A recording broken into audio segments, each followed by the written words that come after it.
wrapped around your soul with no control. You can't breathe when you're drowning underwater. There's so much water. I'll run, I'll hide. Darkness always clouds my mind. When I look behind, it's moving closer every time.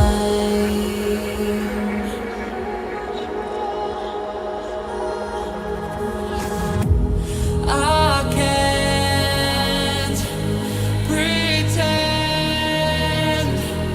that I have a strong defense. 'Cause darkness is my old friend. You get me in the end. See you at the end.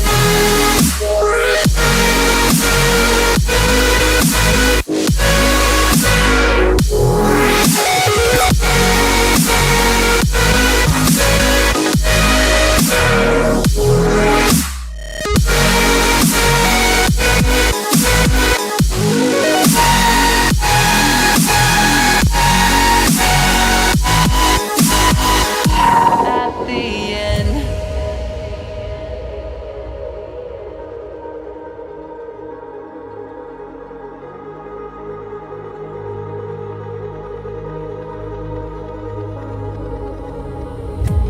Can you feel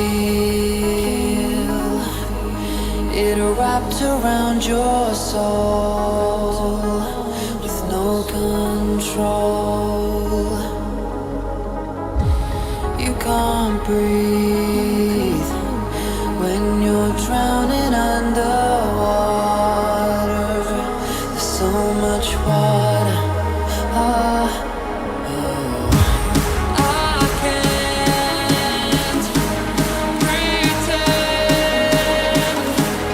that I have a strong defense. 'Cause darkness, my old friend, you get me in the end. See you at the end.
What's going on, folks?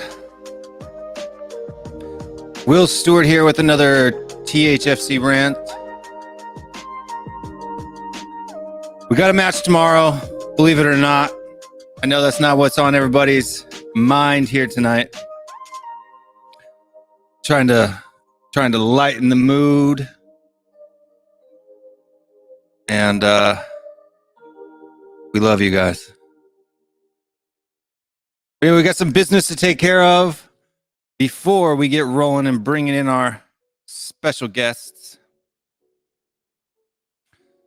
We've got a new Williams Ranger here joining the crew all the way from Korea. Koguma, a newest member of the Williams Rangers. Spartan 7 Gaming, the original Wayne Bonner. Number 2, Mama Coates. Celery Agent, the mysterious AG. And Koguma Nim, 감사합니다. But, you know, what a day, what a day. But luckily, I have two of my closest mates here in the Spurs family joining us. The first one really needs no introduction. He can introduce himself. That Daniel Levy, if you are watching, you're a bald-headed. Brian, my man, what's going on? How are we doing, sir? We're doing all right. Everybody seems a little downhearted, but we may have the cure for that. Maybe not, but maybe. The cure for it. Cody Mac did it. Cody Mac did it. Cody Mac did it. Cody. What's going on, guys? Nothing to It's talk really about hot. again, eh? Yeah, it's really hot. I need to go. This turn on content air. thing, it's really hard to make up things to talk about when you follow Spurs. Like there's just nothing interesting to say. Cody, I have to say, my anger just went down 10 levels just for seeing your face, mate. It just does it. It just does it. It's just calm, cool, collective. It looks like Cody just got out of the shower. His beard is extra fluffy tonight. I'm very You may keen. be correct. I'm very keenly observant, am I not? Yeah, it might be the lighting too, though. It's better when it's like. No, it looks like you're letting it grow out longer, and it's fluffier than normal. It's like it's just had a nice shampoo, You know a little what? bit of oil. I've got like a particular pair of shades that are just absolutely like massive, like they cover like this much of my face, and the only way that they look decent is when my beard is like this big. So that's the reason that I grow it out, is so that I can wear my funky shades. I'm gonna go get them at some point tonight maybe, and I can wear them during the stream because I think you'll see you're what gonna I have to. mean. There has to be symmetry. That's big glasses, big forehead, big beard. It's all about being symmetrical. Yep. I can only wear aviators. Aviators are the only ones that fit on my face. Yeah, it just wouldn't look right with a forehead our size if we just had like, Neo style sunglasses on our face, like Matrix. You know what I mean? Like, got to do it big. Let's welcome in some commenters here. Let's show who's out there in the crowd. The numbers are growing by the second. Celery Agent, what's going on, my man? You can tell what he's about. Enoch out, Levy out about 1,000 times. You're a rock star in the community. Big time. He's also one of Williams Rangers. Yeah, what is this? Well, sorry, I've been away for the last few live streams, so I don't know what Williams Rangers is. So we have, because our channel is too small right now to be monetized, we have a patreon.com area where people can go to patreon.com/THFCRants, and they can sign up and support the channel with like either $5 a month or $10 a month. And nice. they get special for like our midweek daytime shows. We have, like, especially on my Thursday Q&A show, the first hour is just kind of question and answer with the comments. The $10 a month members get the link to that show, and they can come on the show if they'd like to and ask me questions or ask questions for that. And then we go into the creators corner for the last hour and a half, and Nice. that's how we roll with that. And then we've got. Plus, when we show the list, we say. I've got that sound effect now. Oh, see, That's such a that's a British rave. That is a British rave signal. That really is. That really is. It's literally when a good tune comes on and people want the rewind. That literally is that is the noise. We've also got this here is available for everyone. Yeah, so right in my mug. Right in Brian's face. It's prettier than Brian's face. Actually, I stand for that, so I'll stand Yeah. right behind it, literally. And you can get that at THFCRants.com. And all the proceeds for this particular shirt, if you're going to buy one, please buy the one where the profits go to charity. If you'd like to buy some of the other stuff, we definitely appreciate the channel. But I I think everybody needs. If you agree with the hashtag on that, I think everybody needs at least one of those. Cody They're was playing Hungry Hippo. like $25. 6 of that. Most of that goes to the shirt company, but $8.27 will end up going to, or £6. So $8.27 or £6 will end up going to a youth charity, grassroots football charity in the UK. Wayne Bonner's got one. I've got one. And yeah, if you guys want to pick one up, you know where to go. The other ones we'll promote after the whole protest thing's up. But I just want to throw this up here too. Today didn't go well, but that doesn't mean that tomorrow can't. So please, please, please, please, please, if you live in the UK, if you're watching this back later, it wouldn't be that much later. Hopefully tomorrow morning early. Make sure that you can get down to the stadium at 10 a.m. if you can. And like I said, even if you're not necessarily Enoch out, but you don't like Enoch or Daniel Levy because of other reasons, just go out there and support, right? Just go out there and stand, right? Stand with the other people that are trying to support the movement. I mean, unless you're just dead set against it. But if you're on the fence, it doesn't hurt to just go out on there and stand with your mates. And that way, just the appearance of a little bit of unity at the club can go a long way. So I urge you to do that.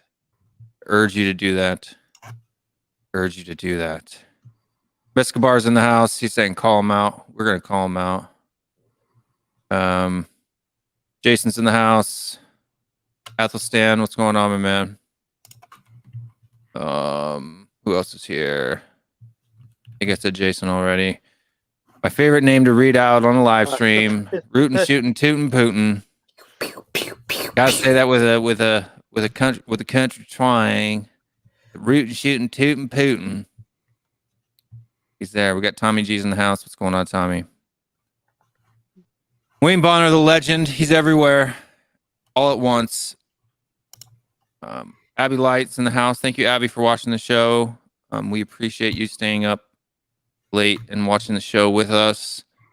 Reload double X X X X X X. Yeah, that's unfortunate, but it is. It may be the case. Peter Moore, come over here to troll. Good on you, mate. We appreciate that. And we get the slow golf clap. Irish Hotspur is sitting back there somewhere. Spursy take all the way from Jamaica. I watched your video today. Yeah, it was great. It gave me a lot of hope, man. It really did. Watching your video gave me hope that even if we're not able to reach, the individual fans in the UK fan base, that we're having an impact. The channels like myself, the Irish Hotspur, Tottenham Away, We Are Tottenham TV, Bob Spur TV, a lot of those channels, Tommy's channel. If we can get the message out there and it's reaching the international fan base, and that can start to change the culture or create an eating out culture over here, that's almost just as good because we outnumber them. So if we can spread that like wildfire and hit them in the pocketbook where it counts, even if we can't be out at the stadium, it'll have as big of an impact, if not bigger, if 180 million fans turn on Daniel Levy and show him that they're not going to put up with his junk anymore. We do have power and all of that stuff. And Peter Moore doesn't know what a real Spurs fan is. Who else is in the chat? Lionel Messi. What's going on, fella? We could use some of your leadership now. You could help get one of your presidents out. Come over and help get ours out. It's also a little bit disappointing from the players' standpoint, but that's all we got in the comments now. I'm sure a bunch of other people do it, but I told Wayne Bonner in the chat that I would show this comment because there was something that he was really upset about, and he said that he's saying that somebody started singing "Happy Birthday" to one of the fans at the protest, and that seems to have been something that bothered him quite a bit. Yeah. Yep, but we've also got waiting in the back to come on Eugene, all the way from Malaysia. What's going on, guys? Good evening, guys. How you doing, Eugene? Fine. Yesterday was, I don't know how to say it, but A shit show? the numbers were there. Like I did tell Mr. K in the message I directed him, it was a bit amateurish, not to offend anyone. I mean, big up to all those who went down, right? Yes. But we need a bit of organization. Everybody was scattered, and there were a group of young boys jumping around drunk. Did you watch it? Yep. Yeah, so I don't know where these guys came from. And then there was some half celebrity kind of thing. I think they were there more for the peeps or something. Are like bullhorns, are they illegal in the UK? What do you mean by bullhorn? Sorry, say it. Loudspeakers. Bullhorn. You know, the one you speak Like on? megaphones. Yeah, Megaphones, megaphone, you hold it up. yes, your yeah, face. No, they're completely that's why I was legal, mate. wondering. Yeah, Why- nobody's holding Dude, it. No. I if I need to, I'll buy one and send one to Ben and Sim. Oh, mate, Buy one on Amazon and I'll send it to Ben and Sim. So what I wanted to do, and one of the things I wanted to do, and just check it out, guys. We all watch The Simpsons. Do you remember that? I hate saying this because it's every single episode, but there's one where Bart is really, really playing up. But he's at the police station and he puts all the megaphones in a Testing. row. Yeah, that's exactly what I wanted to do. Right by the glass of the stadium, just get like 100 of them, and then just say what I wanted to say about Levy to see how loud it would be. Yeah, I will be going with a megaphone when I'm there in October. I've got to have a megaphone. That way somebody can organize the crowd, right? Tell, Yeah. all right, everybody gather around, let's circle up. This is a song we're going to sing. Ready? 1, 2, 3, go, boom. And then we do it. Right. There's got to be, I thought that the first one, even though small, maybe a little bit smaller, was far more organized than True. the one today. Hopefully somebody gets out there with a megaphone tomorrow and takes control. My big giant 6'5" ass would be out there doing it if I didn't have to spend 2 weeks in quarantine getting off a plane. So before this was even scheduled, even if I would have left the day that this was scheduled, I wouldn't have been able to make it today. But I heard today's protest is done by the trust. Maybe That's Wednesday. Wednesday. Oh, that's Wednesday. So today is going to be free for all again. Yeah. Okay. So I mean, not to pour cold water on them, but they have to keep it up. Try to be there every match day, I think, because yesterday I don't think there was any big media there, right? Sky News were there. Sky Sports News was there. Yeah, they just did But short Yeah, coverage. Football Daily was they there. left so early. Yeah. They left so early. I mean, Eugene, I think tomorrow stands a better chance of being a better turnout because there is actually a match. But do they have a plan? What to do? Are they supposed to stop this the is what- bus this from is- getting this is what- in? Yep. Yes, they are. That's what they're supposed to do. But a real fan, and don't put any of those comments up on the screen, because I'm just going to talk from here. A real fan does support their club through thick and thin, but they also stand for what's right and what's best for the club. That's what a real fan does. Not hide behind a screen and write comments on people's pages just because you feel like you have power now because no one showed up at the protest. And this is why if you do agree with our sentiment, you got to make sure you get out there, because if you can't, or if you're not, you're giving the people without any sense, without any knowledge or understanding of the details, ammunition to be braver. Yeah. But I don't know what kind. I mean, for us international fans, we can't be there, and we shouldn't be too harsh on those who were there. But I'm not being harsh on the ones It's that are there. good. I'm harsh on the ones who weren't. Yeah. And yeah, And Like, but we have to be half I on think the that one when we're side, there, we can be more, organized. We can not do goofy, silly things, Spursy things. understanding on their things. Yeah. But those who weren't there, yeah, I understand that part too. So I'm going to start doing my bit a bit more now. There's 31 people watching. There'll be more throughout the show. I am going to start something here in Canada, or I say Canada, Toronto. I'm going to be speaking with fellow board members from Toronto Spurs to see if I need to do this with their backing, or because we're actually affiliated with the club, I've got to do it kind of on the side.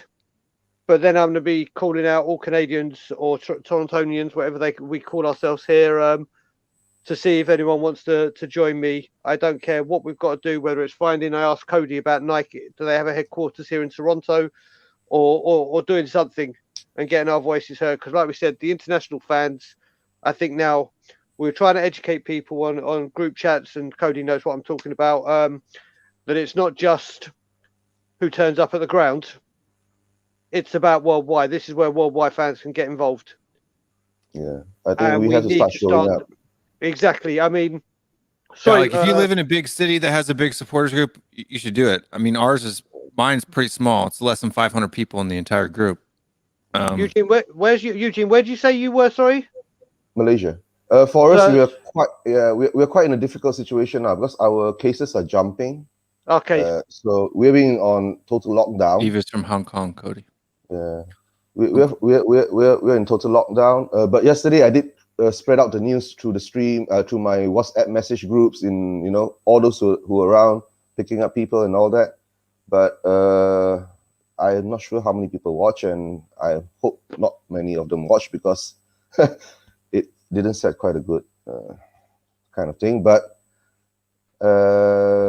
let's see. I'm trying to build something up here now. It takes give me some time. Right? Oh no! What's that is? I'm sure in Malaysia there's a Nike HQ somewhere, like a Nike. Oh no, I'm going for AIA. Oh, even better. Yeah, obviously that's a huge. Is. Yeah, there you go. I'm going for AIA. There you go. That's a phenomenal idea. I'm going for AIA, and 만약에 한국에서 살면은 위왕시에서는 그 AIA 헤드쿼터스가 있거든요. 만약에 한국 사람들이도 대표하고 싶으면 위왕시 AIA 헤드쿼터스 가가지고 거기도 대만하도 됩니다. Yeah, but we're locked down to beginning of next month. Yeah, and I was just telling people in Korea that there's a AIA headquarters building in Wiwangshi, and that they could go down there. It's a great shout. At least that's where it used to be. I used to walk past it every day to work. It may have moved now, but I know that they do have. That was where it was at when I used to live there. Like I said, that was like 10 years ago. So. But we can target a lot of their sponsored whatever. Yeah. That's what it's going to take, because obviously at the games, whether people turn up or don't, not going to make a difference. When the real one will be when the Villa game is going on and there are fans going into the ground. It's how the fans are very, very interested when I'm watching that game live to see the atmosphere in the ground and see if there are people willing to take this to Levy on the pitch or in the stadium whatsoever. But the main thing, as we all know, to get Levy to take notice, doesn't matter how many thousands turn up. It matters to us, and the more the merrier. But the way you're going to get this blood-sucking parasite out of our club is hit him hard. If Eugene and the people in the Far East and Asia could target AIA, and it gets so big that ARA like, listen, we don't want this bad publicity, we're out. Levy's screwed. If we can target Nike, they're screwed. If we can target the NFL, they're screwed. That's where we got to go. But what I want to know too is, for all the people that are still ENIC in, did you want the ESL? Was all of that pomp and circumstance of people hollering and screaming and being outraged in the chat when Brian Ireland and I were simply discussing the ins and outs of the franchise system? Did you want the Super League? That's what it means. When you're supporting Daniel Levy, you're supporting all of the decisions that he's made. You're supporting him sacking Pochettino. You're supporting him sacking Jose Mourinho 6 days before a final. You're supporting him not buying anyone in the transfer window for over 3 transfer windows. You're supporting all of those things. You are supporting those things. You are culpable for those things. You, as a fan who supports Daniel Levy and Enoch, are responsible for those things. If we finish below Arsenal this season, you are responsible for that. Because all of us here and all of us on the crew in the Harris Army and the crew of We Are Tottenham TV, armed forces, I consider them, the hub of all of us. It's where all of us got our first shout in this YouTube game. We want to see the club be successful. We want to see the club get the right players for the job, not a 6-pack of junk just in order to paper over the cracks for another year. We want to see success at Tottenham Hotspur. Daniel Levy, on the other hand, wants to fill his own pockets with cash. He's very good at it.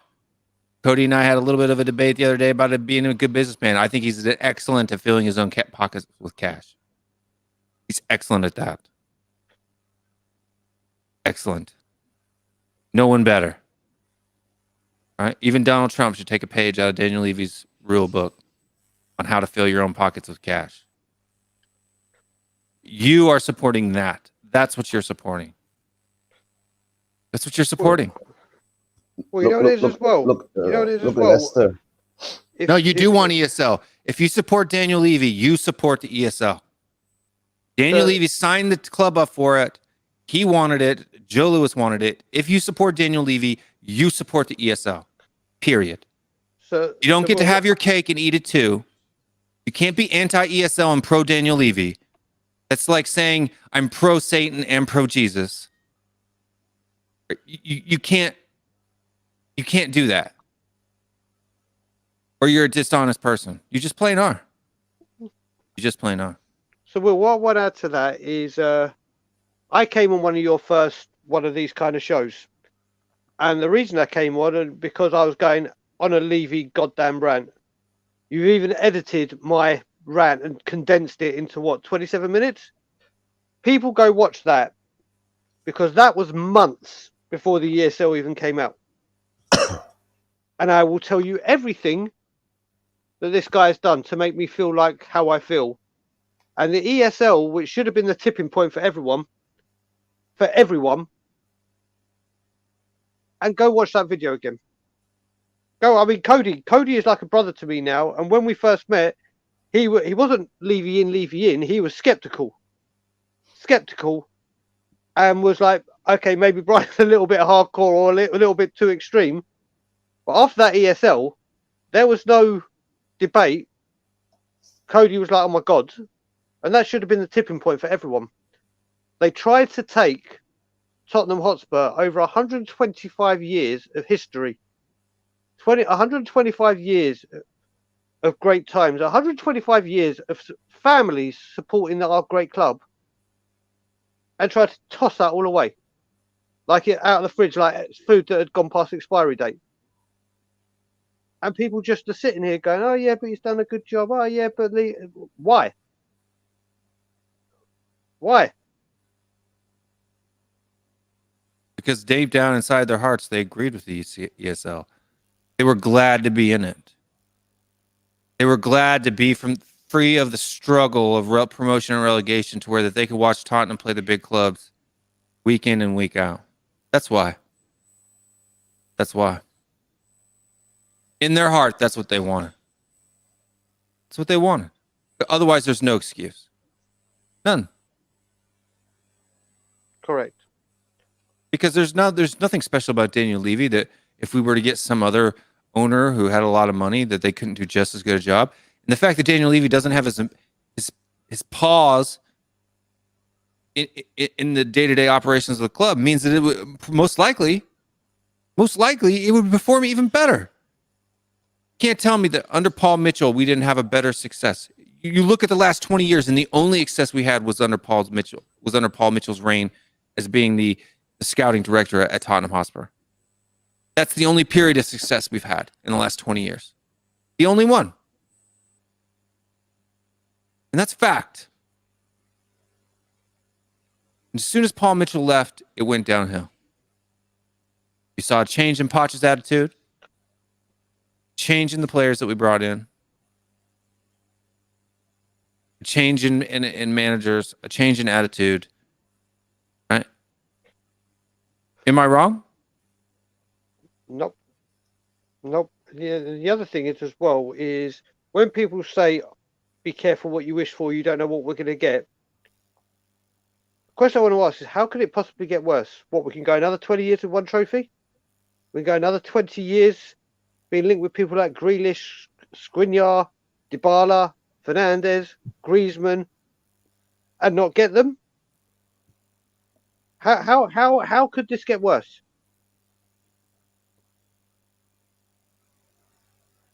Look at Leicester.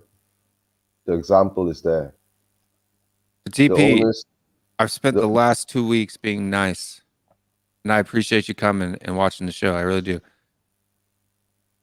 I have been nice the past 2.5 weeks, promoting this week in, week out. Not calling anybody out to this face. But there comes a time when if you're going to stand up for something that's right, you have to make people feel a little bit uncomfortable. You have to. You got to tell people how it is. You got to take off the kid gloves and start speaking facts about the situation. Right? Who was the person that signed Spurs up for the ESL? Who was it? Daniel Levy. Who was the person that ran Paul Mitchell out of the club? Daniel Levy. Who was the person that sacked Pochettino? Daniel Levy. Who's the person that sacked Jose Mourinho 6 days before a cup final? Daniel Levy. Who is the person that is in charge of all the transfers that come in and out of Tottenham Hotspur? Daniel Levy. How many world-class signings have we made in the last 20 years? Arguably Klinsmann, and that's it? I don't even think of Jurgen Klinsmann as world-class. Oh, he was. Son. No, Son wasn't Son world-class. wasn't world-class when he signed him. Jurgen Klinsmann Oh, was. yeah. Correct. Jurgen Klinsmann was. Rafa van der Vaart was. Mm-hmm. But they're two Van der Vaart. signings. Yes. But Klinsmann was bought during Sugar. And he came to us as an attraction. And that was huge. That was huge to show the potential at Sugar. That everyone says, worst chairman. He did some bad things. Like I said, he done a lot of good. Yeah. But as you were saying, Will, Son wasn't world class when we bought him. Peter Moore, we didn't sign. Gareth Bale was not world class when he signed for Tottenham Hotspur. Yeah. He became world class at Tottenham Hotspur, and we sold him off. Right? Harry Kane was not world class when we signed him or when we brought him up out of the academy at Tottenham Hotspur. He became world class at Tottenham Hotspur. Son Heung-min was not world class when he came to Tottenham Hotspur. He became world class at Tottenham Hotspur. Daniel Levy has not signed a single world class player ever. But who have Leicester signed that's world class? Jamie Vardy. Jamie Vardy. Wasn't really world class when he signed them though. He came from the Championship. No, he came from non-league. He came from non-league, but he was making. He was. It's like signing Jack Grealish from the Championship. You're not saying that Jack Grealish is world class. You can't put Vardy in one box and put Son in another box, right? Son was not even put near the numbers up in Germany. Jamie Vardy wasn't on the radar. He didn't cost big money. He wasn't like, okay, this guy's world class. We got to get him in. So I'm just playing devil's advocate here, right? Leicester don't sign world class players. They won the FA Cup today. But you know what Leicester do, Cody? Leicester, and I said it for years and years and years. If you want to look at a club and how it is run, like you saw the reactions after when he came on and picked up the FA Cup with Kasper Schmeichel, what Leicester have done, whether it be Brendan Rodgers, whether it had been Ranieri that won the league, they've backed their manager to a fault. They have a great scouting network like we have with Paul Mitchell, who identify players, and they're like, okay, we have this manager. The scouts have gone and got them, or done their work. The manager has seen what the presentation or whatever you want to say that the scouts are given to the manager. The manager has said, "Yeah, I can do something here," and they've gone and got them. And if you look at it, I'm just saying that Leicester City and Spurs have relatively similar models.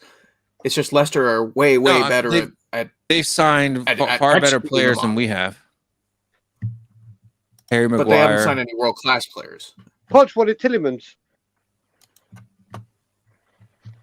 Harry Maguire. Let him go to Leicester. Can't tell me Schmeichel's not a world-class keeper. They signed him. I think what it is, I don't guys, really put him is in the that- same breath as the best keepers in the world. He's easily awesome top today. 10. Schmeichel is easily top 10 in the world. Top 10 in the world? I don't know. Yeah. Maybe. 100%. Maybe. 100%. When did they sign him? Now, yes. I guess now, yes. But Not even now. He's been Schmeichel's been. Was he a top 10 keeper in the world when they signed him though? No. during the championship, Oh, Schmeichel's not English.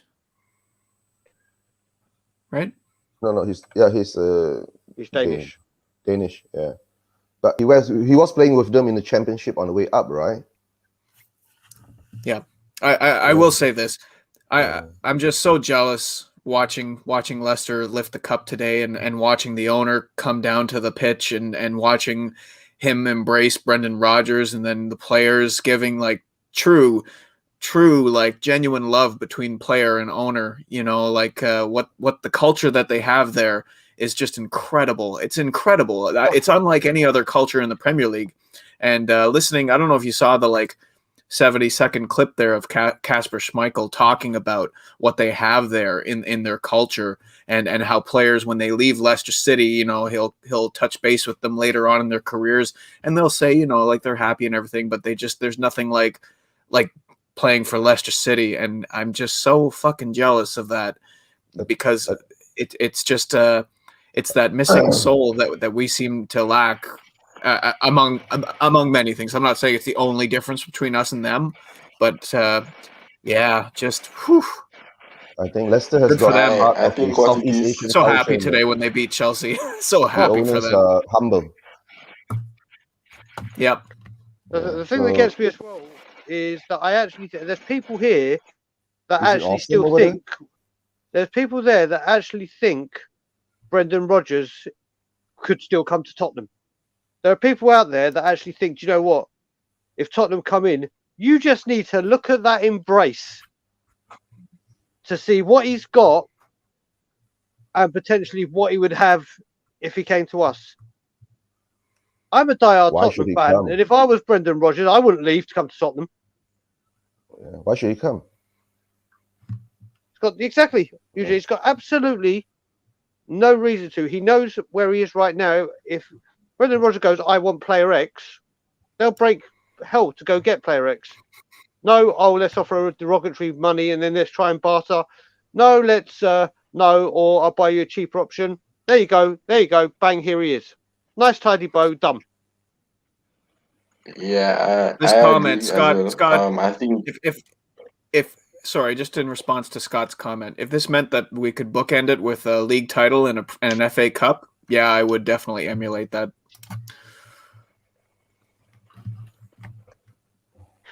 Go ahead. I was saying, I think for us it is more wanting to fit in with the other, like with the Man Uniteds and the Liverpools and, you know, those kind of teams. So I think we put that before actually putting in the groundwork. You know, that's our priority more than putting in the groundwork. So like what Leicester have done, they put in all the groundwork. So they have good recruitment, they have good, you know, all of those things in place. But we want to skip that, and we think the off the pitch stuff is more important than what we do on the pitch. I'm gonna take a 2-minute break before I turn the stream into a dumpster fire. I have to go take a breath. There you go. Look what we're doing to Will. Will's about to flip his Close it shit, up. I think. Abbey Light, correct. You'd have to think really. I mean, what would it take? You would have to be offering like 5 to 6 times what he's making at Leicester to draw him away, and even then, I don't think that it would work here. Because he just wouldn't be treated the way that he's treated at Leicester. He would be another Jose Mourinho, basically. So yeah, I don't think Brendan Rodgers is the answer here. Just that, Abby. Sorry, Who was before Brendan in Leicester? Before Brendan, it was Craig Shakespeare. After they got rid of that was the interim guy, right? after Ranieri, then they gave it to him full time. Oh no, it was the Southampton guy, Puel. The guy that was at Southampton. Puel, yeah. So it was just in response. He didn't do well, and then they got rid of him, and then they brought in Craig. Then this season, or last season, was it last season? Last season they brought in 2.5 seasons. Yeah, they brought in Brendan. Yes, so also in response to Abby's, I don't think Brendan's on leave. He loves it, right? Yeah, you could see it yesterday in when they were celebrating, right? You could see it. They have heart. Right? Exactly. The owner showed heart, right? And he goes down being humble. Every player that wanted to hug him, he bowed to them first. Yep. And in response to Abby's comment, our owner won't even go down and mix with the players if we won a cup. He'll be still sitting up there in his high stool, and he'll be like, yeah, like that. That's all. All right. So we haven't won a cup in 13 years. So Cody, just before you go on about that comment there, like what Abby was saying, not out of his mind, and like what you were saying about 5-6 times the amount of money. Do you know what? These players and these managers, 5-6, the amount of money they earn, they live so well. Someone like Brendan Rodgers will be like, why do I want 5-6 times the amount of money for all that stress? Where I've got this job where I'm paid incredibly well. My family have a phenomenal life. Oh no, I'm not defending the likelihood of. I know you're not. But everything has its price, right? There is a line where it's like, okay, well, if we're going to pay you X, then it makes sense for you to come here. But yeah, no, he's not an option, I don't think. But not at all. Scott, there are better teams to emulate that have won more. Yeah, well, you know what? For sure, like the Chelseas and the Man Cities and the Manchester Uniteds of the world that spend 200 million in a single transfer window. But what's more realistic? Like I'm just looking at the system that we currently operate in, which is a lot closer to what Leicester do, and Leicester are doing it a lot better than we are. They've got a cup in the bag. They're going to be top 4. They're going to have Champions League football next year. I'm not saying that it's the best way to run your club if you want to be consistently winning trophies, but I can see us trying to execute this model. It's more likely that Spurs would try to execute this model than it would for them to execute Manchester City's model, at least under the current owners. So that's my point. Do you know as well, Manchester United, since Alex Ferguson has left, have spent the same amount on players that we spent on our stadium. $1 billion, yeah. 1.2 billion or something, right? Yep. That's how much they've spent trying to get it right. Whether you hate the Glazers or not, they have put their money where their mouth is. Yeah, for sure.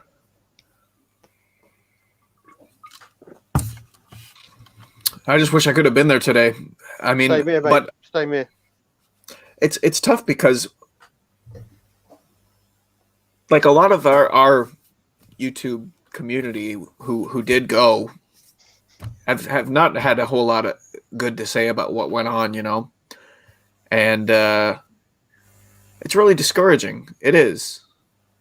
But what do you think, Brian? Like, do you think that this is it the end of the road for the protests, or is this somewhere something that we can build on? So, as disappointing as it was, like I saw Stelios and Holly Agombar on Sky Sports, getting coverage. There were flashes of Mr. K's face review. Mostly. So I think that was only for us in the chat there. I don't think you revealed it to everybody else. You wore a mask on other channel. So the one thing I will say is, I've spoken to Stelios, as you know, he's been a friend of mine for 30 years, and we do Tottenham. We're part of Tottenham Away together. He's raging at Sky Sports because his interview was actually 3.5 minutes long, where he absolutely ranted about Levy, like he did on Football Daily, but they edited it just to play the ESL part. So yes, he got the attention. Where do we go for it? Obviously, there's been a lot of chat in our family group that we have on Twitter, where people are saying, "Listen, it's step 1, it's step 2, it's step whatever," and I don't disagree with that. It can only get bigger and bigger and bigger. I'm just really disappointed with the people that said they're going to go and didn't. I'm not disappointed. I'm fucking raging. I'm raging about it. There's me, Will, and yourself, Cody, that were saying we wish we could get there. I actually thought with my British passport I might be able to get in, but when I checked into the logistics of it, not having my second vaccine was a hell of a no-go. So, and then also I don't believe we're in the green countries. So when I came back, I'd have to quarantine. But it's got to get bigger. Tomorrow will be a key indicator, or Wednesday. Yeah. Yeah, I don't know. I mean, what happens if? What do we do if by Wednesday it's all same story or worse? I don't even want to think that. Just please, guys, just don't. If you live there, if you're ever watching this, and if you're watching it tomorrow, you're not there, get down there. Or if you're watching this on, tomorrow or Monday, get down there on Wednesday, right? Do what you can do.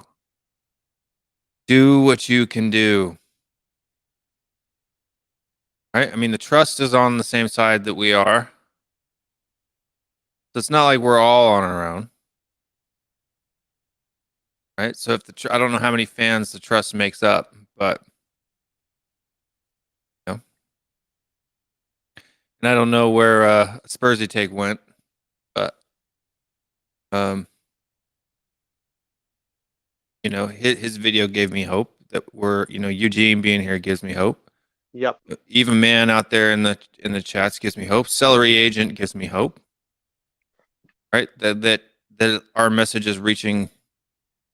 It may not be reaching the people that are going there tomorrow, but Show what it is as well, Will. I have to say, I want to see what these people have to say if we sell Kane, and I think it's not even if, it's when, and when we don't replace him and don't get the money to replace him. Summer's going to be so fun. Well, I'm telling Joe, you that's right the thing. I don't think it's going to be fun because right now I think it's what's going to actually flip me over Painful. the edge. I think it's actually what's going to flip me over the edge. If we lose Kane or Son or both, whatever it may be, we don't get the money to replace them. We don't get our targets. We pussyfoot around with the transfer money. We wait till the last minute. Levy plays Levy poker. We don't get them. Right. We don't even have a manager yet. Exactly. And then all these people will be. Then we'll see what happens. You watch how many people want to protest them. David's right. I should have scored a touchdown and rode. I shouldn't have put on my Michael Phelps armbands. I should have rode Michael Phelps across the Atlantic. Jumped on his back and just rode him like a dolphin. Okay, what am I coming into here? What the hell? I lose for 2 minutes. I'm riding. This is not making any sense. I'm riding Michael Phelps across the Atlantic Ocean like a dolphin To join the protest. to get to the protests. Oh, okay. Tomorrow. Okay, that makes sense. Yeah. I need another drink. At least you're drinking a good beer today instead of that box of wine. Can't drink beer very much. Have you I love noticed? We get all the players in, yeah. Then we get in the manager. Then the manager can't get along with the players. Yeah. So then we get a whole shit stir again. It's a cycle. Bad cycle that we're in.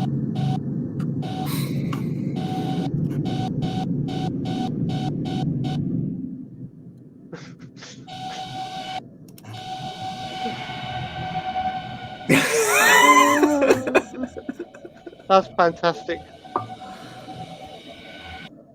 That's absolutely fantastic. Maybe the culture of the club is gone. I needed that. The culture, Eugene, the culture, like I've been saying for months as well, this club, and now unfortunately some of the fans, accept mediocre, accept failure, accept just doing what we're doing and plodding along. Yeah, true. You know what But the worst part about today was? You know what the worst part about today was? Is that this happened. Oh. Come on. Yeah, I guess he must be laughing at us now. We were doing so good. Brian was doing so good.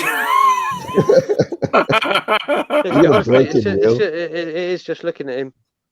It is just looking at him. And do you know what? I just cannot get the image of him watching.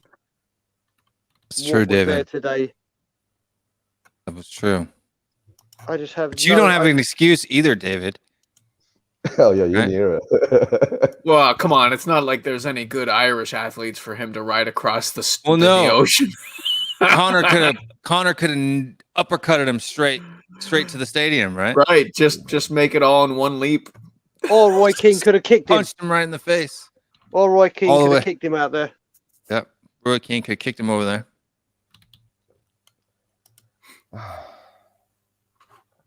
It's like I said. Yeah, Let's just it all see. sounds let's just so- see. What, yeah. let's just Get see yourself a moon if boot Kane shirt goes. then.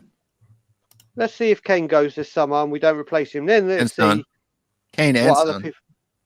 Well, mate, if it's Kane and Son, I'm telling you now, I'll start a riot. Fuck waiting for the NFL. The NFL. Like I said, I mean, to put how much this has affected me, I think I said it on Irish Hotspur's show earlier. I haven't seen my nephews and my niece for over a year. McGregor. What he said. I haven't seen them for over a year, and all I wanted to do was get home as soon as possible to see them. And my dates I had planned were September the 17th to October the 8th. But I would have missed the 10th and 17th to protest for the NFL.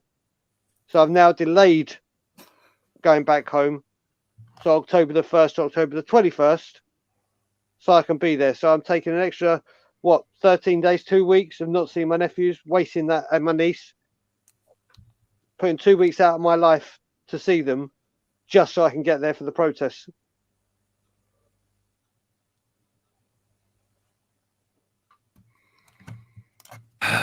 Wolves game tomorrow. Oh, yeah, there is a game. Yeah. Do you feel? I'm kind of ready for the game tomorrow. I you know what? West Ham, they drew today. We're I back. don't even want to hear any of that top four bullshit. Come on. I'll be back, I'll be Not top back in four, 2. I'm not just going top for a four. cigarette. No, we're going for the Europa League now. Okay. But we control our own destiny in terms of Europa and finishing above wet spam now. So that's something. That is something. I'd rather be looking at that than looking behind at Arsenal right now. We still gotta beat Villa and Leicester. It's not like that's gonna be an easy task for us either. We're gonna beat Wolves too. Well, Yeah, we're gonna beat Wolves possible, tomorrow it's as well. possible Leicester won't have much to play for really on that last game, right? Hard to say if they. I think that they're gonna be. Champions League. Yeah, they could be right at the bottom of top four. But Liverpool's chasing still after in, them. yeah, Liverpool's still in striking distance. Chelsea can knock them out of third. True. I'm just saying that there is still reason to watch football. Oh, I'm gonna watch There it. No matter how, I still will support Spurs and the players to try to win, right? But come down to the other Like stuff. I would definitely rather finish in a Europa League spot than the Conference League, Oh, of course. right? Yeah. That's And I of would course. definitely rather Europa than no Europe at all. So sadly, there is still So we got go to bed, David. what's it saying now? You should- John Denver. David, go to bed or hop in. I love it. And then, but yeah, man, we've got Leicester at 66, Liverpool with 3 games left could go jump into 69. they win out. Okay, fair enough. Um, And Leicester have Chelsea next, yep. So one of those two are going to drop points, or both. or both. Uh, Well, they would be dropping 2 points. But yeah. that would put Leicester at 68, and Liverpool could end up taking them at 69. So Yeah. and they Might have and beat us we in and the they last have a game. game. We have a game in hand on everybody. I mean, all we have to do, and this is the thing, is if we win tomorrow, we end up being even, or we go ahead of West Ham. On goal difference. That's what I'm saying. That's what I'm saying. After they kind of bottled it today, right? Oh yeah, but we will too. Maybe. Yeah. But in a at the end of the season here, where I'm just like grasping at straws to give a shit about anything to do with Tottenham, just let me grasp the straw, okay? Like we still can get into Europa, and that would be I've been grasping at arguably- straws. Been grasping at straws all year long, and it's completely been a little bit I know. demoralizing. it's old. It's definitely old, but I don't know. I've been grasping at straws for a long time, but at least now we have a place to rant about it. Right. Before that, That is true. yeah, in my That's old true. days, what could I have done? We just sit back and and when I'm in Malaysia, match comes out. To tell the truth, I've watched every Spurs match for the past 15 years. Never missed one. Whether it's 4 a.m. in my side of the world, right? And whether it's whatever time it is, I've been watching every Spurs match, giving my positive energy to the team, even all the way from Malaysia, right? But this is what we get in the end. And we never had a chance to band together and have a voice. But now we do, with all the platforms that we have. And that's why I said there is a possibility there that we can have change and make. I don't know whether we can force Levy out or Enoch out, but like Bob says, reform, change, show us different side. But the fans have to unite first, right, to show our displeasure. And talking about it, Stelios did ask yesterday during the ending part of his stream, what kind of fans are going to be in the stadium on Wednesday, right? Will there be fans there to protest in the stadium? Which actually I feel it's a much better exposure because you'll be on live TV, stream all over the world. If you have 200-300 people holding up banners or just wearing what Will's wearing now, his t-shirt, but we don't become rowdy or abusive towards the players, right? We just stand for fight for what we stand for. That's all, right? But according to a lot of the fans' reaction yesterday, they were saying the tickets aren't sold out yet for that Villa game, right? The last game at the home was a Villa game. So let's see what's happening there. You know, another thing they could do at the live game just came to my head. Man City are known for doing the Posman or whatever it's called when they all turn their backs on the ground and start jumping up and down. Everyone just turn your back on the game. You got 4 massive jumbotrons to bloody well watch it on. 10,000 or however many people go, just turn your back on it. Watch it on the jumbotron. Do you imagine how that look on the cameras if no one is actually watching the game, like with their own eyes, right bang smack on the middle of the pitch? I would do it. But I think the fans going to the stadium on Wednesday are more, I don't know, in or pro. After the Well, way they- they went, yeah, it's tough to picture more than a few dozen fans doing that. I've been watching some of the other chat rooms, right? They're talking about the free food that's being given out, the drinks and all that. But they do talk about, Levy handing out the hot dogs and all that. But I think the focus is wrong. So yeah, people are looking even at that wrong. You're not giving out free food. He's giving out food that's about to expire, and is Oh, going to yeah. go to waste other ways. True. I mean, true. I'll tell you something now. I was there. I was at the game live. Pre-lockdown. Not even pre. I was there when Judas came back and made his first appearance in a filth shirt, Okay. and that was the most. I mean, I was part of it. And I was damn proud to be part of it and give that man every single bit of abuse, apart from racist, obviously, the actual Judas and all that. I was proud to be part of that. And that was the whole stadium. I've never ever seen Tottenham like it. Even on the high road, I've never seen anything like it in my life. And as I've said to you before, and I don't care saying it, I hate Levy more than I hate Judas. Because Judas did it once. He just turned his back, he went to the rivals, and he went and won everything he did. Levy has been doing this for years and years and years and years. This protest was announced weeks and weeks in advance. And this is what we had to show for it. Big respect to every single person that went down there. But it's Let me just ask, why do you think that there were so few people? Do you know what? I don't know how to answer that question. And when I was on the Irish Hotspur show before, I was trying to say people that couldn't get there because obviously they're going to see their parents or one of them's in hospital or they had a genuine reason not to be there. Fine. I understand that. I'm fine. But the people that were saying, oh, I'm going there, there's no way I'd miss it, and they didn't turn up, that I don't understand. Why Will, say why you're do going you to do it?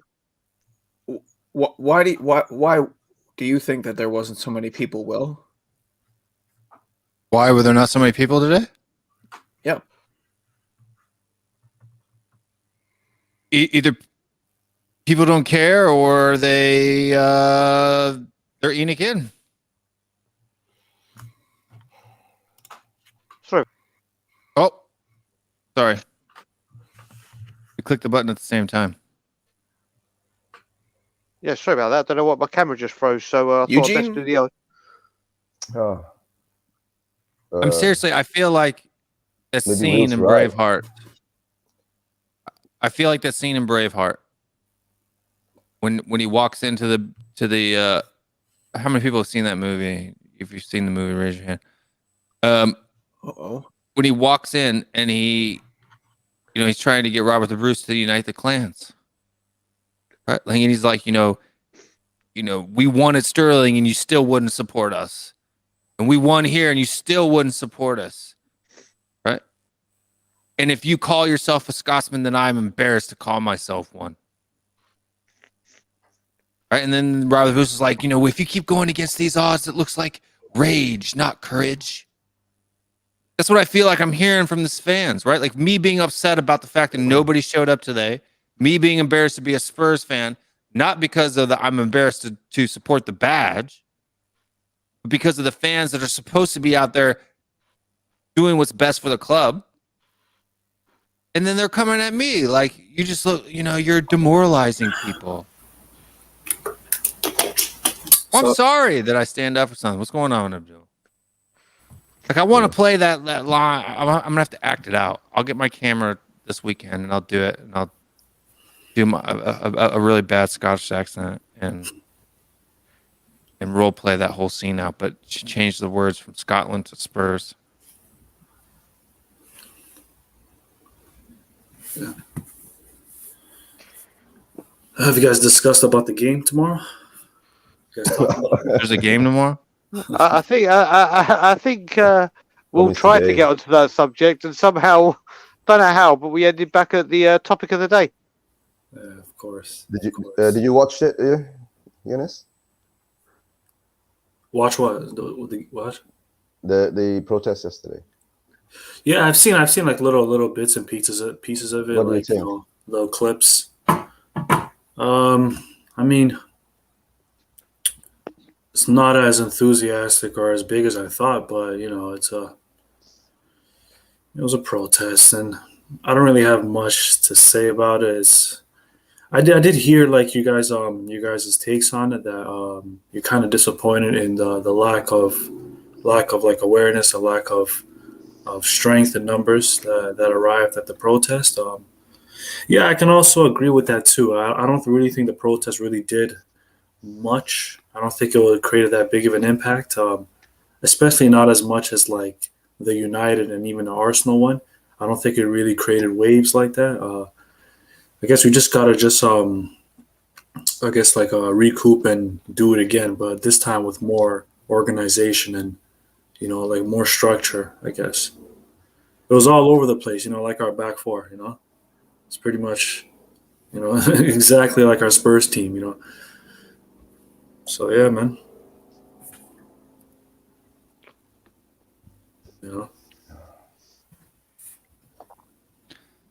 Yeah, but I got a message for expressions, and I have a message for Chris Callan. I have a message for you guys, and I just think that there's more that these guys can do, and here's the message for you guys. Wait, what's going on? There we go. You're the rightful leader, and there is strength in you, I say it.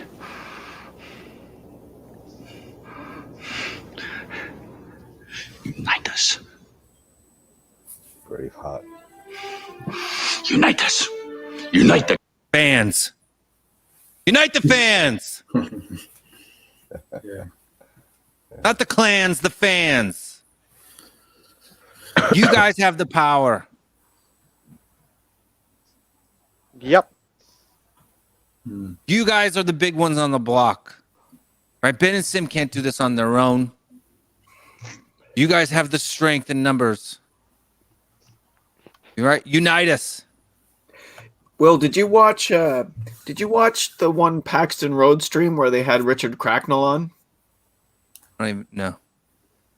Okay, so Paxton Road, another good kind of burgeoning Spurs YouTube channel. If you haven't subscribed, go over to Paxton Road and subscribe. But they had a panel, and I forget. I think they might have been doing a game preview or some kind of. I forget what it was, but they had Richard Cracknell, who is a regular on the Last Word on Spurs podcast, probably the biggest Spurs podcast in that realm. And they were talking about expressions. And Crackers told a story about how he met expressions at some Legends night or whatever. I remember that one. So he, they were just chit-chatting and whatnot. And Crackers was asking, "Oh, so you're a Spurs supporter, right?" He's like, "Oh, yeah, bro. Yeah, bro. Yeah. And he said, Richard Cracknell said, "My son's name is William Nicholson Cracknell." And Expressions was like, oh yeah, okay. And he's like, "Bill Nicholson Cracknell." "Oh yeah, what?" And Crackers was like, "You know who Bill Nicholson is?" And Expressions said, "Who?" So that's what you're dealing with when you're trying to get expressions behind Enoch out and understanding like the history of the club and everything. You're talking about. No, but I mean, I'm someone who sorry doesn't even know about. I mean, look, that's fine and dandy, but that makes me even more embarrassed to be a Spurs fan, because who was at the Arsenal protest? Who was there? DT was there. Right? Who was there? Kai was there. Turkish was there. I'm just saying I don't take Expressions seriously as a Spurs supporter if he doesn't know who Bill Nicholson is. I'm Canadian, right? I'm born in 1984. I didn't even get to watch Premier League football until the mid-2000s. I didn't start supporting Spurs and watching every single game until about 5 to 7 years ago. I know who fucking Bill Nicholson is. Right? You can't be a Spurs supporter and not understand who Bill Nicholson is. He's the greatest fucking hero of the club's history. He's the icon. He's the one person whose name resonates Tottenham Hotspur. I don't. So if you don't know who Bill Nicholson is, and you're I'm a not fucking. saying this. Yeah, I agree with you, Cody, 100%. But I So don't. you can't I expect don't want to. frauds to get behind a cause like trying to affect. I the kind of can change when that- he's screaming and hollering at Levy more than anybody on his videos. He's I mean, just a this whole clown thing, man. right, this He's whole just an thing- entertainer. That's Well, all he is. it's intention. The intentions that you have. You fool cunt! I can see you! You can see me! You I couldn't know see you that video. today. I know that video. I couldn't see either of you today. Damn right. Correct me if I'm wrong. I couldn't see either of you today. I couldn't see the big man yelling at Levy there, and I didn't see expressions there either. Have we actually identified the guy who did that yelling at? In the video, you can see his face. Yeah. I don't know his name, but I didn't see the same face. tweets that he was there. Yesterday. I didn't see any tweets of him being there. If you were there, contact us. We'd love to have you on the show. And if you were there, I apologize. But if you So the weren't thing- there, I couldn't see you. The thing I have to say, Cody, as well. I mean, this will be controversial with a lot of people when it comes to AFTV or Filth TV, as I want to call it. I've said it for years and years and years. I rate DT. I fucking love him not because what he says about Tottenham and everything is by the by. That guy is like me. He goes every single game, week in, week out, Europe, home, away, and is as passionate as I am about his club. He may be wrong on a lot of things. He may be right on a hell of a lot of things. But everything associated with that football club, and everything he stands for, he's there. He's there. He was promoted the protest on the old Blazing Punk, whatever it's called. And whatever you want to think about him, that man puts his goddamn money where his mouth is and shows up. And for that, I respect him a hell of a lot. What I don't like are these people that give it the big one and say they're going to do something and say, oh, now's the time, now, and then they don't. DT, love him or hate him, does exactly what he says on the tin. Yep, he's got integrity. He's honest to himself. If he says he's going to do something, he does it. Right? Like, I don't like him because he's a gooner, but Exactly. I respect him as a person. Exactly. Like I said, I don't agree with everything he says. Don't agree Channel with of a lot over a what he says. million subscribers. Over 1 million. And if you add up all of their individual channels, it's almost 2 million. Right? The impact that they have. And there were far more of them from the big channels there than for us. Do you remember as well, after the... And why is it all on Ben and Sim's shoulders? Well, this is the thing. That's what I was going to say, Will.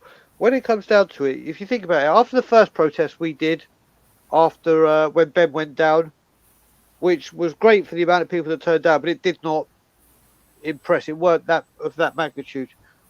We were all saying when we saw the Arsenal and the Man U, whatever, they've had an extra time to get this prepared. They've had extra, like compared to when we went down on a Wednesday, they had a game on a Friday.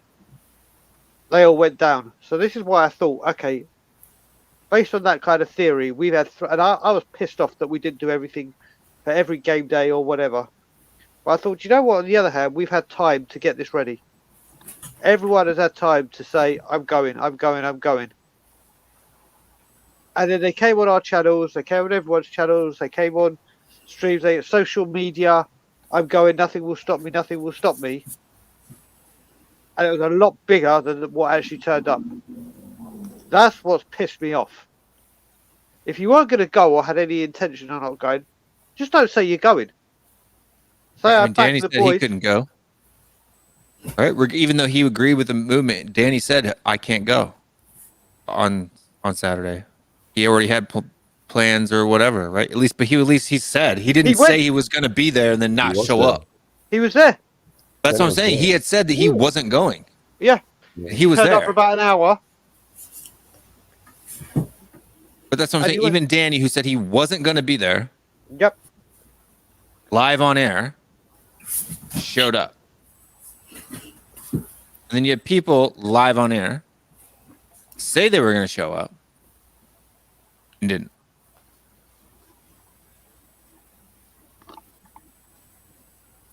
Yep. What do you think about? And what am I supposed to do about that? I'm supposed to say, hey, you know, guys, it's just the start of the movement. It'll get bigger and bigger. Why is Arsenal's movement 4 times as big as ours right off the start? Why is Chelsea's movement bigger than ours straight off the start? Right? What do Chelsea fans have to do? Have to be upset with Abramovich for other than the ESL? What do they have to be upset about? All the trophies that they've won? All the world-class players that they bought? What do they have to be upset about with their chairman? And yet they were able to garner enough support to protest. Correct. Man United, the Glazers. Right? Liverpool, their owner. What would they have to complain about their owner other than the ESL? Right? Buying Allison, buying Van Dijk, winning Champions Leagues, winning the league. What do they have to be upset about? They were able to garner bigger support for their protests simply based on the ESL. Just straight up on the ESL. What it tells me when our fan base doesn't show up is that they wanted the ESL. I mean, Manchester United sitting in second place, within touching distance of not anymore, but after the loss on the weekend, but sitting in second place, going into an Europa League final. All right, another trophy. How many trophies have they won in the last 5 years? How many? What do they have to be upset about? Because the Glazers haven't made them what they were under Ferguson? Ooh. Because you finished 1 or 2 seasons outside the top 4? The wink and the gun. Right?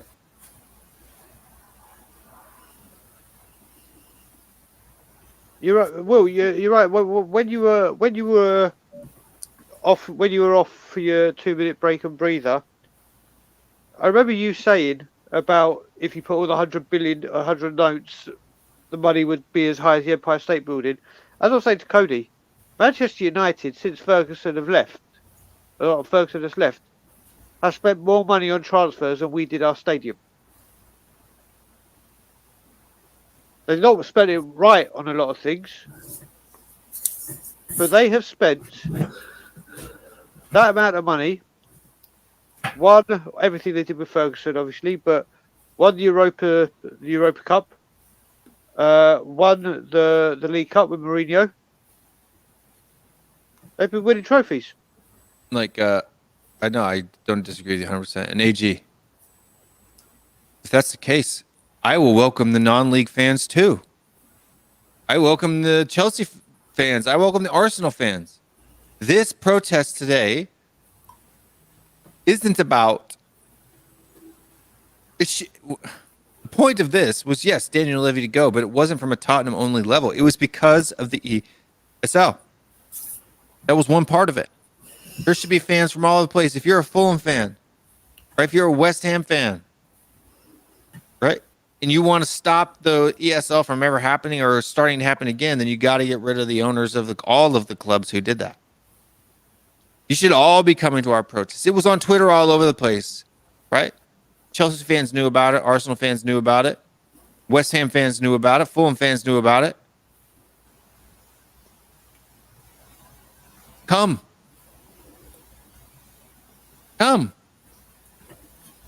Show up tomorrow. Show up. If you're a Man United fan who lives in London and you can't get to the protests that are going on in Manchester, come. I don't care who comes.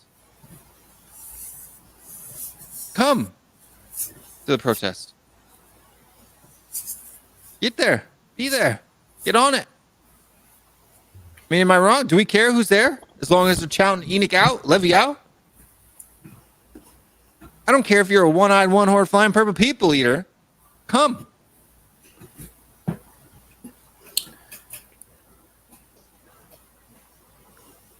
Help us out because we can't help ourselves.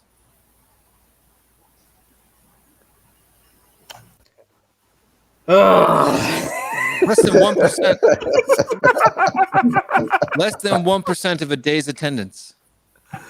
Fuck. Yesterday, I think there were 1 or 2 Chelsea fans there showing support. Good for them. Thank you. Yeah. Like maybe we have to turn this into a football first thing, right?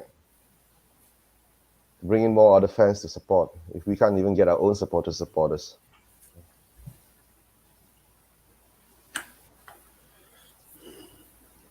I just don't understand. I just don't understand what else needs to be said, right? If people aren't for the ESL, why are they not? Why are they not involved? Right? Explain that to me. Paul, you've disappeared. You probably went to sleep.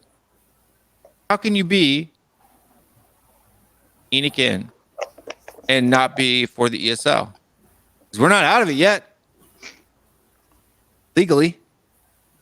So it's going to happen. I mean, we're even right now, we are legally not out of it. Yeah, of course. You sign a contract legally, it's binding. So it takes a lot of things to get out of it.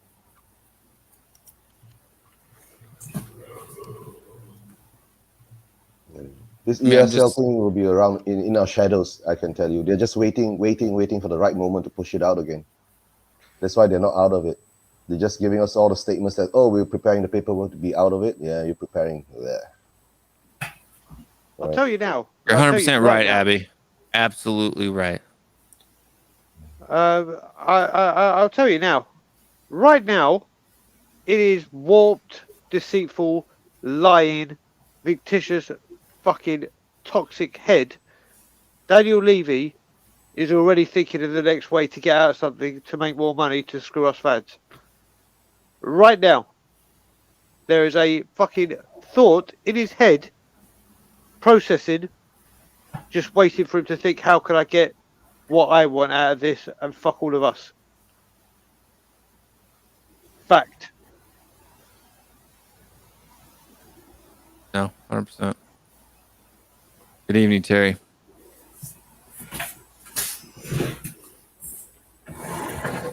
There you go. There you go, Cody.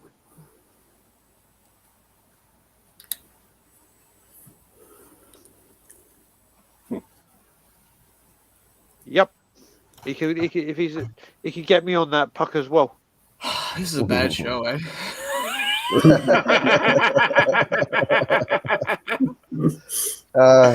The comment section is great. Yeah, the comments are flying, dude. And the viewership's not bad either. It's sitting pretty steady at 40, 45. I think people are just like loss of words. This is a bad. I just don't know what to say anymore. I need somebody to give me I need somebody to give me a realistic reason why what happened today is okay. Yeah, but I asked you that, and you couldn't give me a reason. All you came up was that people don't care. So is that what is? Are we accepting people are that? Enoch in? People are pro ESL. Yeah. That's why they didn't come.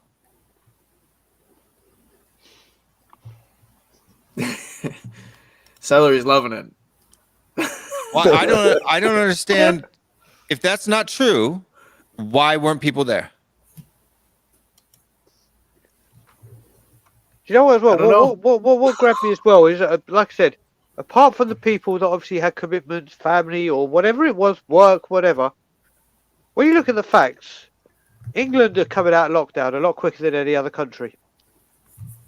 This was a time after a year of all the shit the world has had to go through. A year of not being able to socialise with people.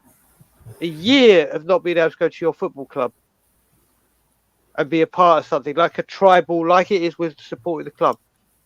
You had your chance. I would have been jumping at the bit to get out there and socialise. I'd have been jumping at the bit to have my say and be with other people and try and enforce change. I didn't expect Daniel Levy to hand his letter of resignation in by the end of the day. I know this is a long battle, but I would have expected people to come out and literally use this opportunity that we had put upon us. And that's why I'm pissed off. I just don't get it. You're coming out of lockdown, you got a chance, and you just sit there. People are saying, "Oh, it's because it wasn't a match day." You can't go to the match anyway tomorrow. So what is it going to be in a match day going to make a difference? How many fans get in the stadium tomorrow, guys? How many fans can get into the stadium tomorrow? Zero. So what does it being a match day or not make a difference in the world? It's not like there's 60,000 people walking by. Oh, I see, so 500 guys protesting, so I'll join them.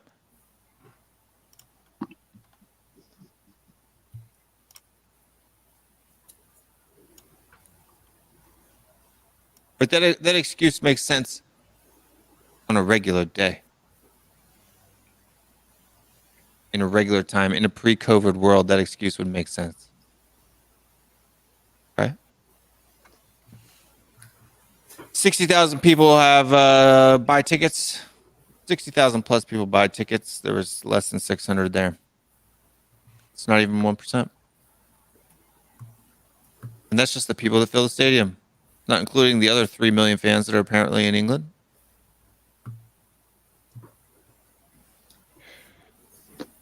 I'm so unhappy. I'm so unhappy as a Spurs supporter. Do you know what it is as well, Cody? I actually thought I was going to come on this show spitting venom like I did on my first WillTHFC rants, and literally like being unfiltered and just ready to explode. And it's just like I'm still in shock. I'm still in shock. Yeah. I mean, Wayne, who's on those comments, he is not only everywhere on all of our YouTube channels, and we all thank it from the bottom of our heart, because he literally is everywhere. I don't think he sleeps. I honestly think he is like he's got coffee or Red Bull through his veins. He got down there. Yeah. He got David's down trying there. to get us sponsored. Yeah, well, they're actually fucking sponsoring the Filth or Filth TV. That's okay. To be honest with you, I'm not upset with him as much as I am with Daniel Levy right now. As hard as that is to say. Not saying I don't tune into them when they blow it and lose and watch them rant and rave, but at least their guys are going out there. You know, when they have a live stream like this and they talk about doing a protest and telling people to come to the stadium, people actually show up. Yep.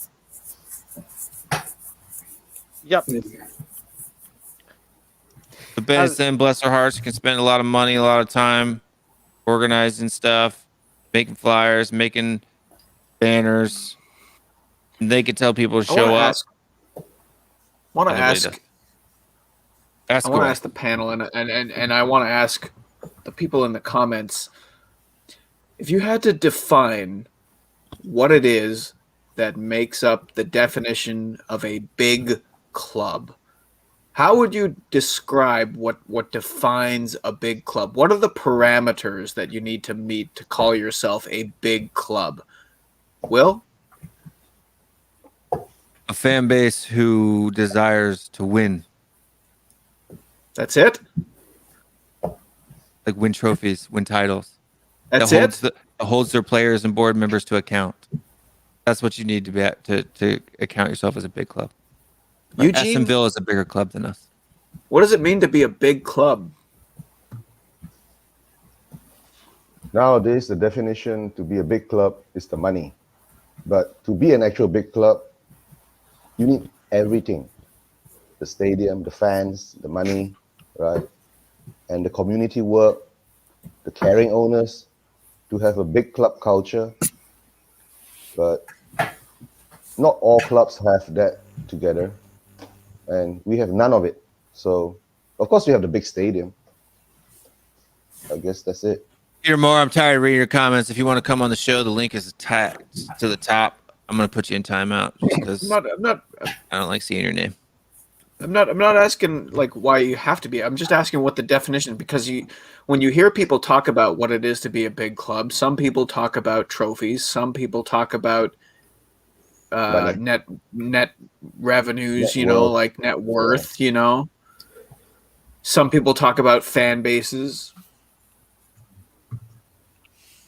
I just want to know, because that term gets tossed around so much in this sphere. To say a big club now, and I want fan base is one part of it, a very big part of it, because the fan base has exploded internationally. So, to be a big club, you need all those things to be in there, like the stadium, the fans, the trophies. But like, right? Okay, so like, I understand, but what, like, by definition, everything that everyone has said so far is not something that we can call ourselves. So, like, when we're talking in the context of our managerial search, you hear it all the time. Why would this manager come here? Why do we want this manager, that manager? They're not ready for a big club. Are we a big club? That's what I want to know. We were, Cody. We were before these pricks took over. How long has it been? Before these pricks took over. What being a big club is. History, yeah. And talking as a born and bred Londoner, a born and bred Tottenham Hotspur fan. Being a big club is setting records to be proud of. 1901, being the first and only team to ever win the FA Cup as a non-league team. 1961, the first double. 1960, whatever it was, the first team to win a European Cup. 1963. There you go, 60. I always miss out that one. For Then Bill 65 Nicholson, was the Bill double. Nicholson to come out with these sayings, say that even in defeat, we should do it with a tinge of glory.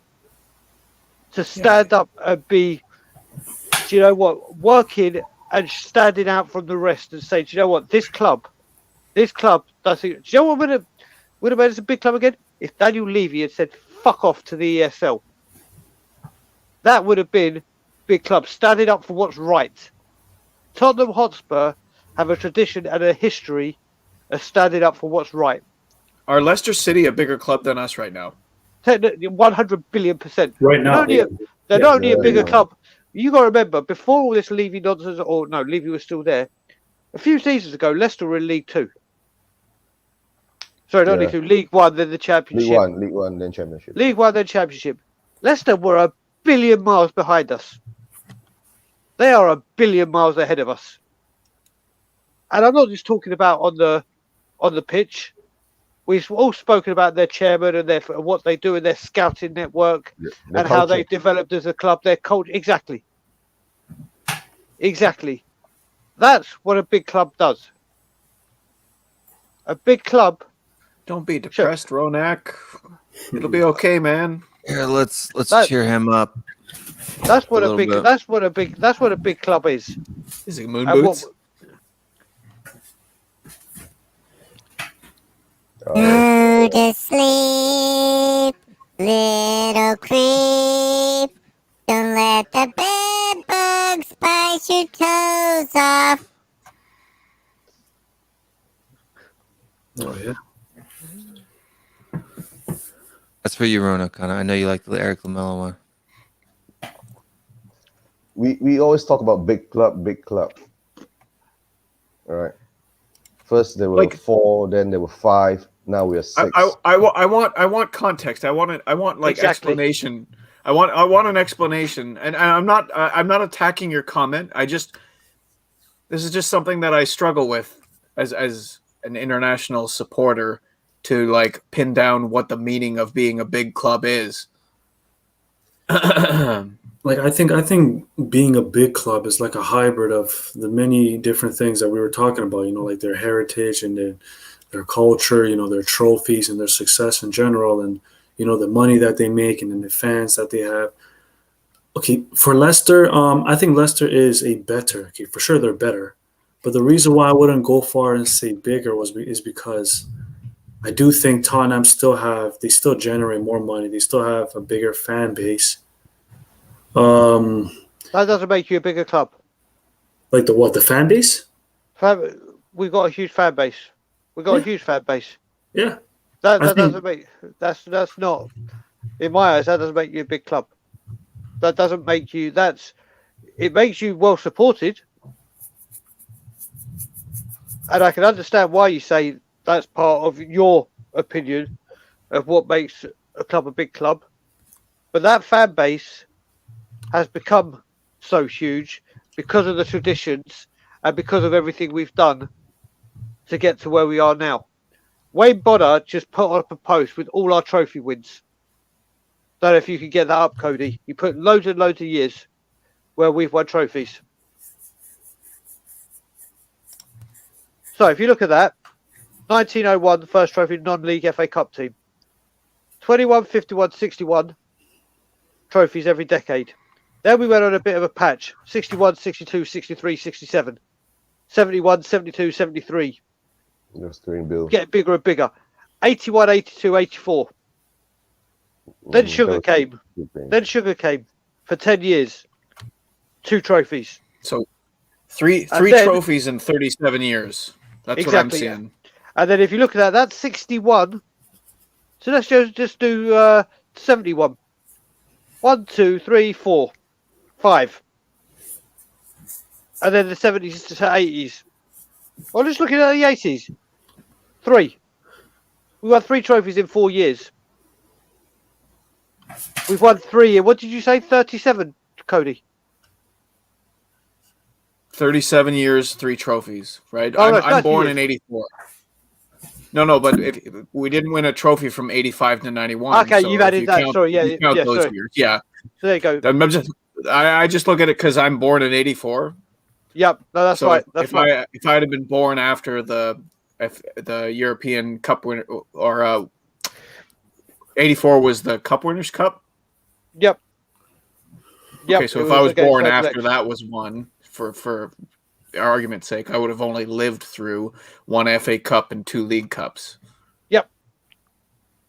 So we became a big club for these traditions that you see up there. That's where our history came I'm just from. wondering, like, how long the echoes of glory count towards actually calling yourself a big club, because if you look at some of the history, right, like, is it, like, Brian, is Nottingham Forest a big club? Yes, they're a huge club. Aston Villa? Where are they right now? They're in the Championship, but I'm basing it on, like I said, what makes a huge football club a huge football club. If you look back in the history, Villa is a big club. and you got to remember, they are the first English team to win the European Cup back to back. Yeah. There are things that mean, like you said, you're reading the book, Cody. Okay, so what you're saying is the definition, the size of a club is correlated to the size of their history. Yeah, well, it's a huge part of it. It's a huge, mammoth part of it. But the thing is, what we're doing, don't get me wrong, our history is still there, but it is being trodden on and disgusted and ridiculed by the board that are currently there. Are Manchester City a bigger club than we are? Right now, by fucking miles. Yeah, I think they are. By fucking miles. You have to say that, right? You have to, mate. They're trying, mate. So let's put it in this context. I put a post out a little while ago. There was a picture. I'm sure you saw it, Cody, as well. Where the newspaper clipping. See, this is another like layer to this argument that AG's talking about, where it's like, okay, now we're in this new era of football where so much of football is driven by investment and money and whatnot. So it's like, how do you merge the eras where, like, you'll never see another non-league side win the FA Cup? You will never see him. You'll never see that again, right? And that was a unique point in history in terms of, the football league. Most of the teams were in the north and in the Midlands and whatnot. But Yeah, it's just for me. It's a tough thing to pin down, but I just wanted to. I think pose that also as- making a Champions League should also play a factor. I understand that we haven't won anything in God knows how long, but I guess making Champions League, making top four is slightly an accomplishment. It may sound sad, but it is an accomplishment to go into the Champions League, playing on the biggest stages. I think that does play a part, and I think that does kind of go into why I think Tottenham are a big club, even though we haven't won anything. I think playing in the Champions is a big reason why too. You see, there's lots of people that say this kind of thing too, right? And I'm not. Well said, Tommy G. I'm not disagreeing with Tommy at all. This is what's so confusing, because some people will defend us to the death that we are a bigger club than the likes of Everton or Leicester or Leeds. Clubs that have comparable histories, clubs that have comparable lack of success in the last 35 years. It's Tony, just but Manchester City were bought out the same year we won the last League Cup we did. I hope so. And I posted, like I said, Manchester City at that time before the Carabao Cup final, how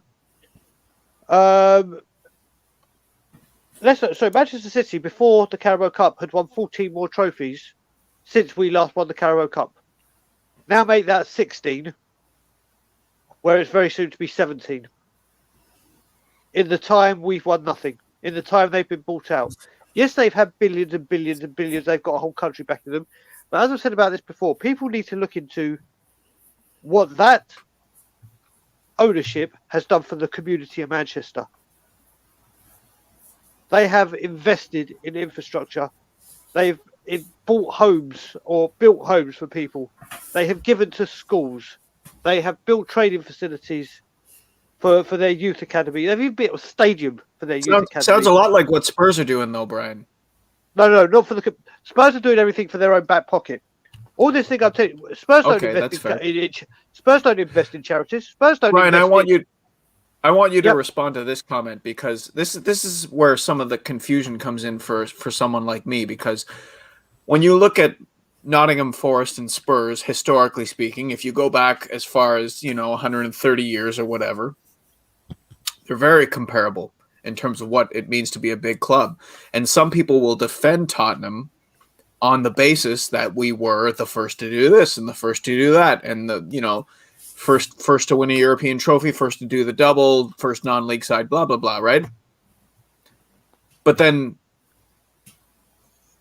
that kind of puts us in the same category as like a Nottingham Forest, considering like what they've done historically speaking.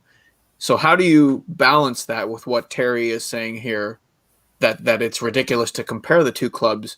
And really, if you were someone who didn't know anything about football and you went to Nottingham Forest and you went to Tottenham and you analyzed their current position in world football, you would obviously think that Tottenham were a bigger club. You know what I mean?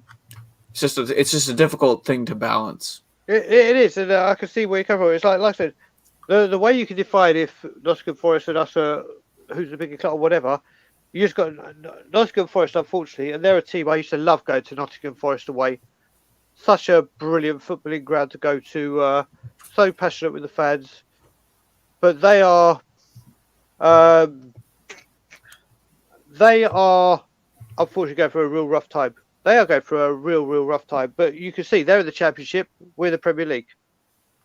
There is a different. Nottingham Forest have also done some huge things. They're the first team to pay in British football to pay £1 million for a player. That will never go away. They've had some phenomenal players. They've had the lion heart that is people like Stuart Pearce, who never left Forest, no matter what happened, stuck by them. Forest were huge, as in a football club in the Premier League. So they've lost their Premier League status, but they are a massive football club. They're a massive football club. End of. This is a brilliant comment right here from Wayne Bonner. We are currently a club with a big mentality, with a small club approach. We built a stadium and training facilities, but never built a team to play there. Very interesting. Yeah. And I think the fan base are a big problem with this big mentality. You know. Yep. We need to acknowledge that we're not really a true member of that elite group, right? Brian, let me ask you this, and we can go around the panel.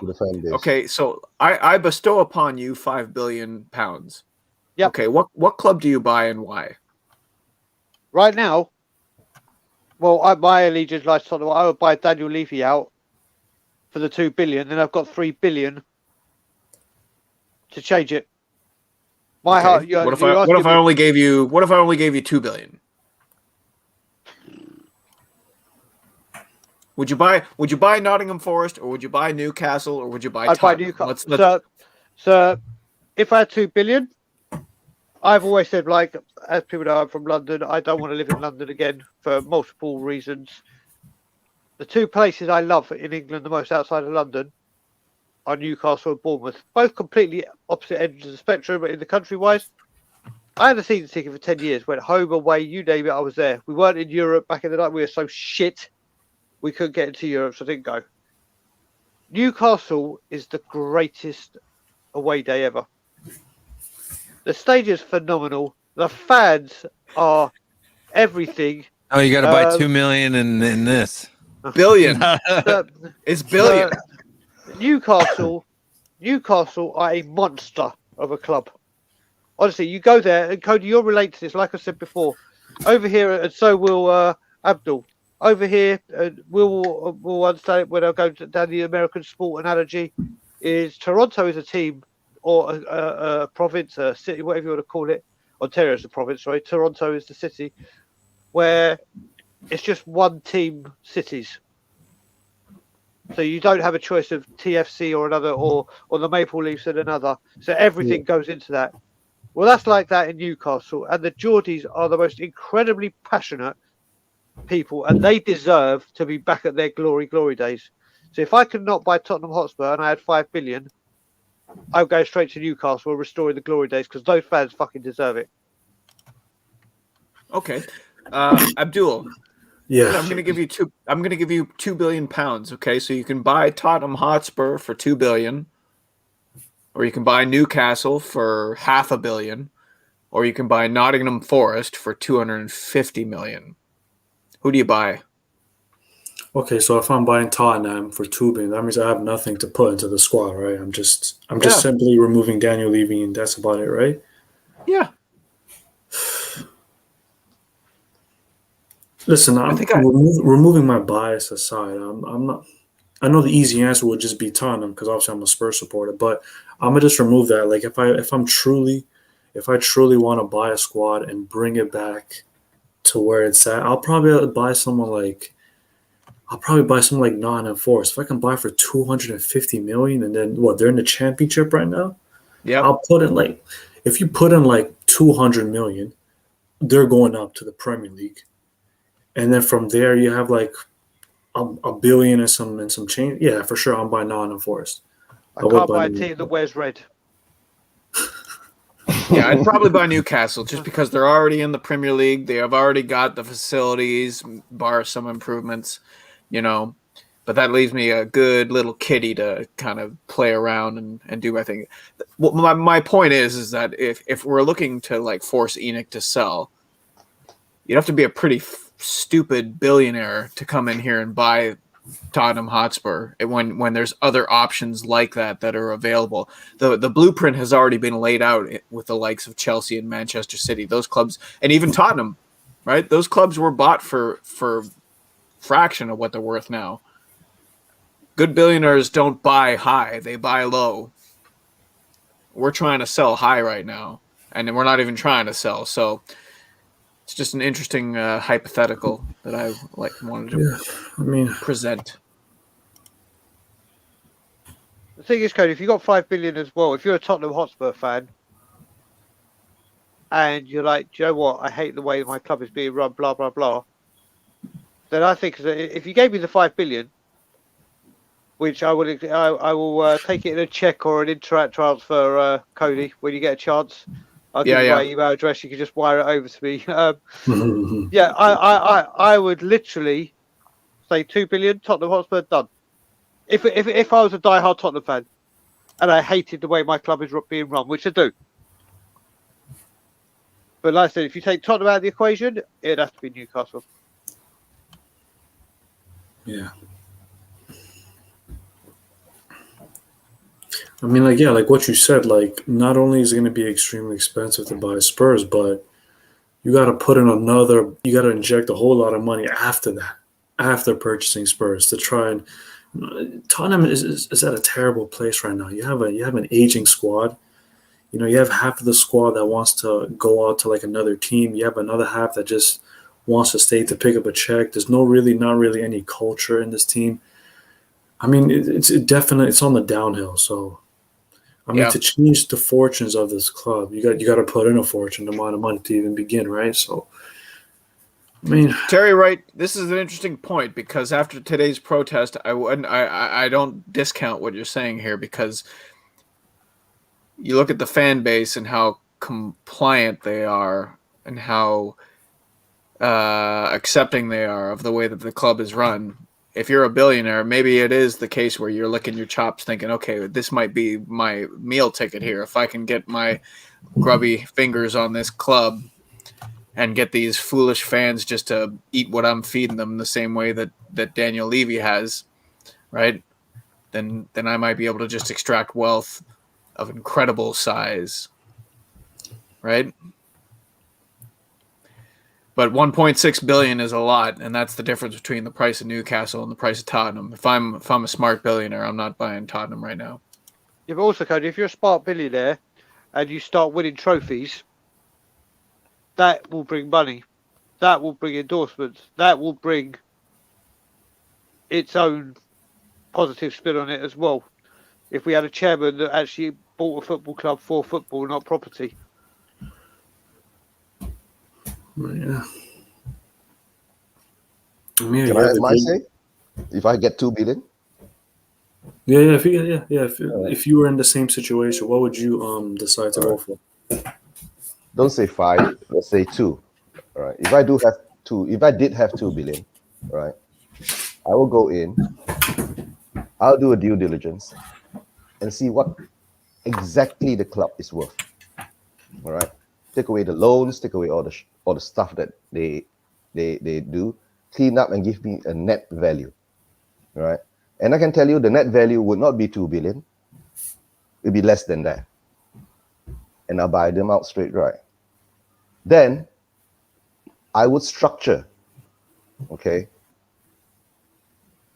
a scheme for the fans to buy back into the club. Not straight away, but maybe over time for the fans to invest back into the club and maybe up to 60% the fans can hold back the shares and set a new culture for the club and the community surrounding it, right? And get the board right, the recruitment right, everything right, with the fans having a say structurally, not like a mob. And that's how I feel our club, if we really want to take it back, right, there is a way. But of course, you're talking about what way you want to go, finding a billionaire to take it back over. But will the billionaire come back and give you back the club? Or maybe the government has to make a rule. But if I had the money, I would do the first step to give the club back to the fans. Gradually. And since we already have the stadium and all the things already in place, the facilities and all that, make use of that facilities to generate income to get in players. And of course, with a bit spare cash on the 2 billion on my side, because after doing all the due diligence, pump in some money to build a team. That's how I see it. Because somehow or another, football clubs in the end of the day, if the fans feel that they want a part of the club, right? Because you must understand, in this modern era, all us fans are suckers, right? We give the money, right? And they take us as a customer. They don't care whether we are a customer being disgruntled or not disgruntled, right? Like you say now, we have, maybe now I see it, right? 60 to 70% people are leaving in because they've done so good. They built this, they built that. What did they do good?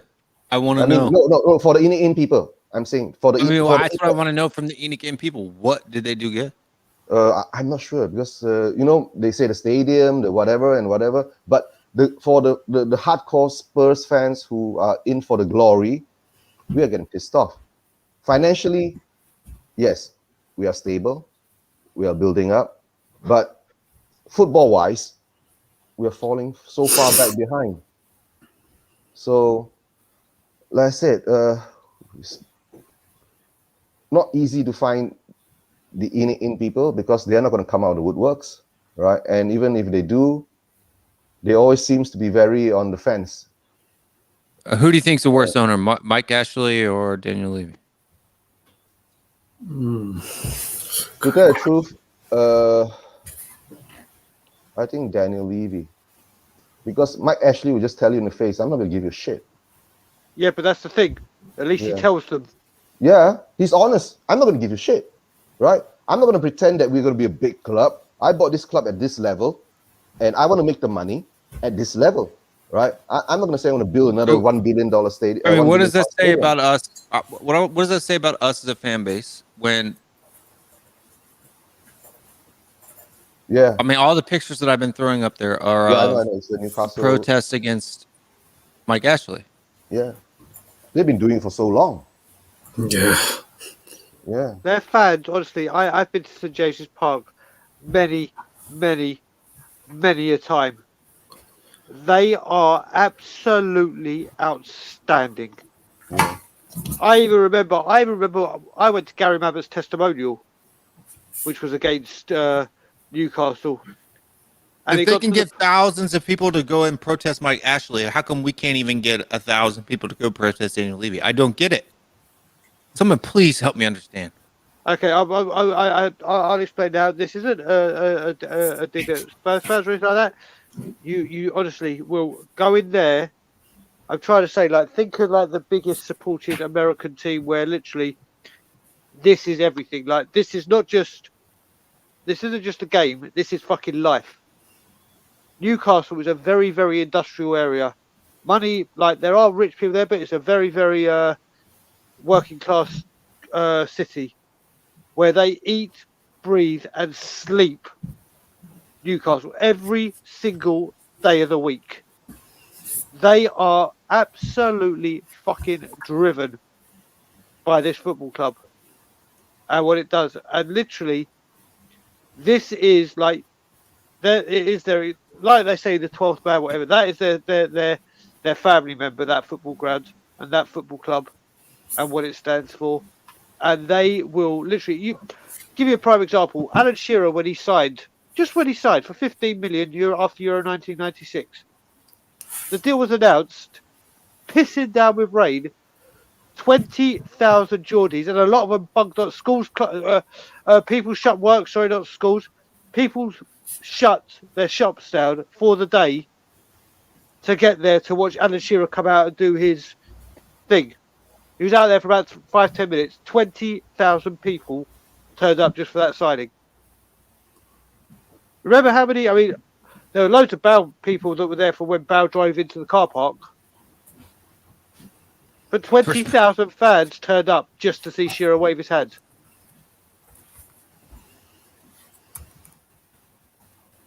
Maybe our problem is that we got too many glamour fans. They're just in for the glamour. What glamour?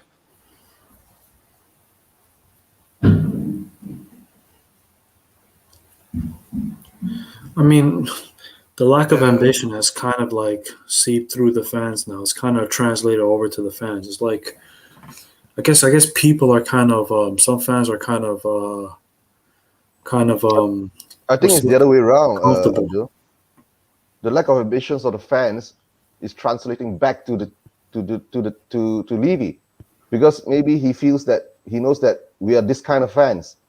That's why he can play us. You see, and maybe there are more this kind of fans than us kind of fans, right? But some another, I don't know. Everybody has got their own choices, right? So everybody's got to live their life the way they see I guess there's just a lot of people that are comfortable of like where Tottenham is. Like they're comfortable of Tottenham not ever being champions, but you know, if they can just win games, you know, if they can somehow come, you know, like a fifth place. Glamour fans, you know, we got a big stadium. Let's go to the best, you know, merch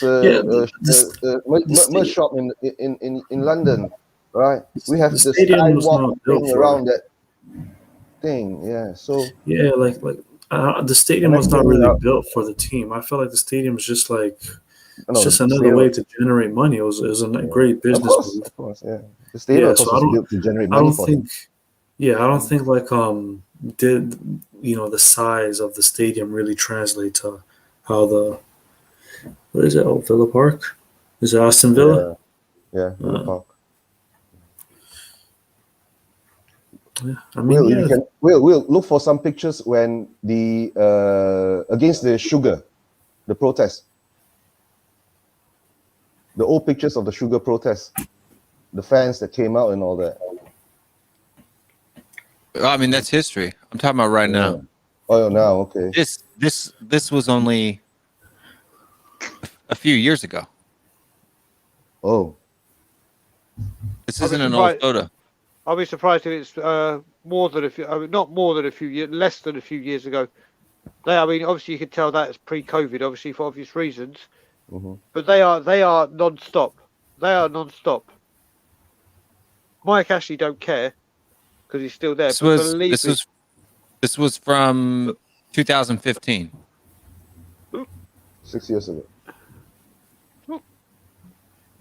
No, at least Mike Ashley is how you call against Alex McLeish. No, he's direct with you, right? And he's been running he's been running Newcastle all these years like that. The fans has been trying to get him out all this while, and he keeps saying, "Find me a buyer," right? Of course, and that comes into when last year, right, or 2 years ago, when the Saudis came in and wanted to buy Newcastle. Was it last year? And it all fell apart. Yeah, and it all fell apart because of MBS and his track record. Right. I mean, there's the whole steps of Villa Park, the car park in front of it, the balcony at the top. Full. But we can't even fill the sidewalk in front of the Spurs shop. Joe, another thing that sums it up when you mentioned the Spurs shop, actually, I spoke to Stel. And I said to Stel, listen, please tell me people didn't go into the Spurs shop whilst you were protesting there. And I know people were going in. Said a few. He said one guy kept looking behind his shoulder to see if he was getting any grief or anything. I'm like, how moronic. If you're worried about people looking over your shoulder, what's going to happen to you? Why the fuck did you just not order online? People still went to the Spurs shop during the protest. That's hilarious. And that's not me making it up. That is me telling those people you. weren't there for the protest. I couldn't even finish. I could not even finish the We Are Tottenham TV video today. It started. I got into the live chat replay, and I couldn't watch it. I said to shut it off. Well, the live chat today, a lot of it on the We Are Tottenham, I was disgusted. Disgusted by some of the comments in there. Not just because there were comments like, I don't really want to go into it in too much detail, but there are people saying free Palestine. Now, I'm not just saying this because I'm Jewish. I don't give a fuck what people's religions are. I'm not racist. I'm not against any religion. This is not about religion. This is about football. There's no need for it. there were some comments on there saying, "Do you know what? Why are you all getting mad?" Levy apologised. He's got someone on the board now. Things are changing. There are other people. A guy that was on your show or commented on your show, Will, which I spoke to you about, that used a derogatory term to you and a derogatory term to me, saying all us YouTubers are just doing it for the money and that's why we're out there. Nonsense.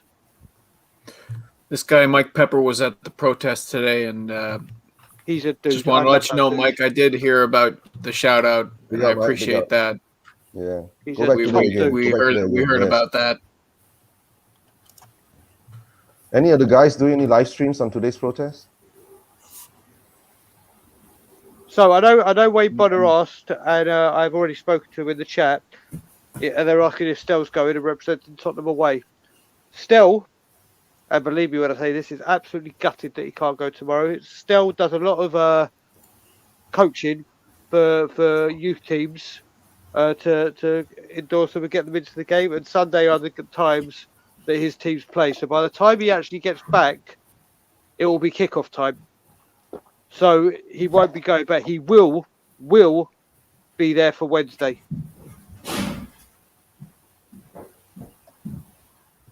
That's good.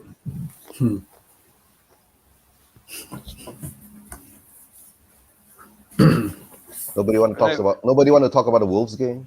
I think we've tried about 4 times. I mean, what are we going to talk about? I mean, I just don't understand what is there to talk about. No. There'll be 22 players kicking a ball for 45 minutes either way. No, we can talk about whether it's important that we make Europe, or should we just hope that we don't, or Europa League's, what is that? Europa League's what, 5th, 6th, and 7th, or 5th and 6th? 5th and 6th. Yeah. And 7th's the Conference League, right? Yeah. We win our last 3 games, we get Europa for sure. Oh, now the yes. West Ham drew make sure today. that Chelsea doesn't No, win the don't. Champions Doesn't League West Ham in have 5th. West Ham are on. They're 3 points ahead of us and we have a game in hand, but our goal differential is much bigger. Do they count goal difference or do they count head to head? Goal difference. It's goal difference? Okay. Yeah, UK's goal difference. Because I know other leagues, some leagues, a lot of them, they do have La Liga does head to head. Yeah. I think even Italian league does head to head. I'm not sure about German. German also might do head to head. Okay, but goal difference is UK. That's all that matters. Goal difference UK.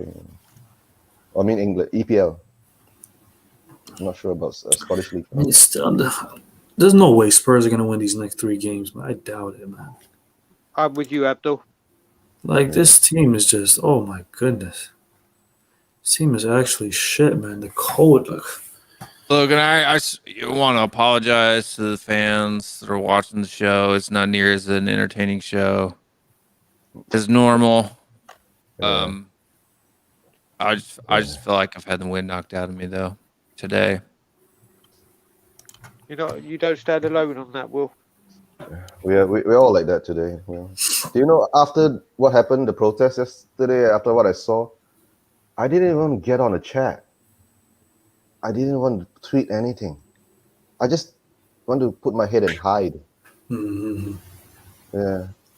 That's why I didn't see me on any chats yesterday after the protest. As I've been saying for a very, very long time, I don't care what goes on the pitch anymore. All I care about is what we do off it. Pure and simple.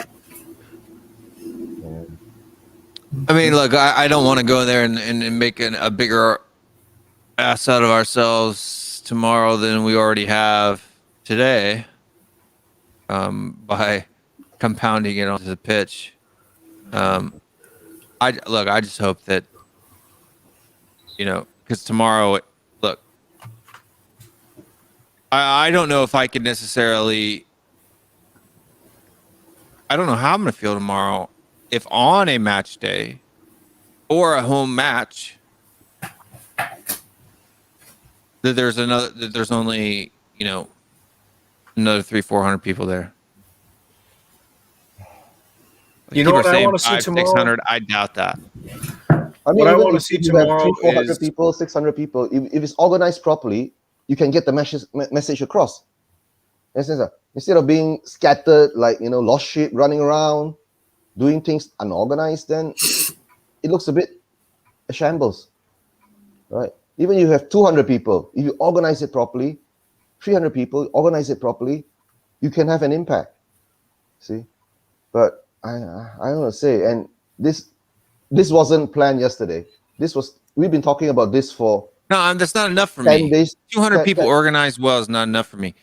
64,000 people can sit in the stadium, can pack it out week in and week out, and we can't even get 1,000 people to show up. Right? And Even we had 10%, 10 even days. 10% fans would have been 6,000 people. We have less than 1% of match-going fans there today. It's not talking about all the fans in England. It's match-going fans. Less than 1%. I think tomorrow what I'd like to see is multiple banners inside the stadium that get some camera There's no attention. fans in the stadium tomorrow. For the Villa game, midweek. That's Wednesday. Yeah. Hope that one is better because that's supposed to be arranged by the THST, right? They have about 24,000 people in their association, so maybe if they can garner 10% to come out. What would we consider successful for the Villa protest, considering that the THST are putting their weight behind that? 5,000 people. Taking into context what happened today. 10%. 2,400 people. 2,400 people would be good. I think that would be good. No, it'll be good if there's 2,400 people in the stadium doing their thing, and another maybe 1,000 people outside doing their thing. Right? I think it's. That's thinking that 10% of the. I heard Ben and Sim. They're saying on Wednesday they are not going to the stadium. They're not going to pay the 60 quid to go in, and and Ben and Sim says that there's a. You're the only one saying that. Yeah, no, they are the only ones saying that. $100. Bet you $100 that I'm sure, that there'll be other fan channels doing live vlogs from inside the stadium on Wednesday. I've seen a few of them. They've got tickets ready to go in, and they've been talking about what they're going to eat, what they're going to drink free, and all that. But what I'm saying is, if they have that ratio, then maybe it will have an impact. But if those people outside, if you have a plan, what you want to do, whether you want to disrupt the game, whether you want to stop it to be from the game to be cancelled, postponed, or something, right? There must be a directive. A direction that what we want to do. Okay, so this question, I just want to know: is he asking if our opinions will change about the ownership? We win today and win well. No. Like opinions on what?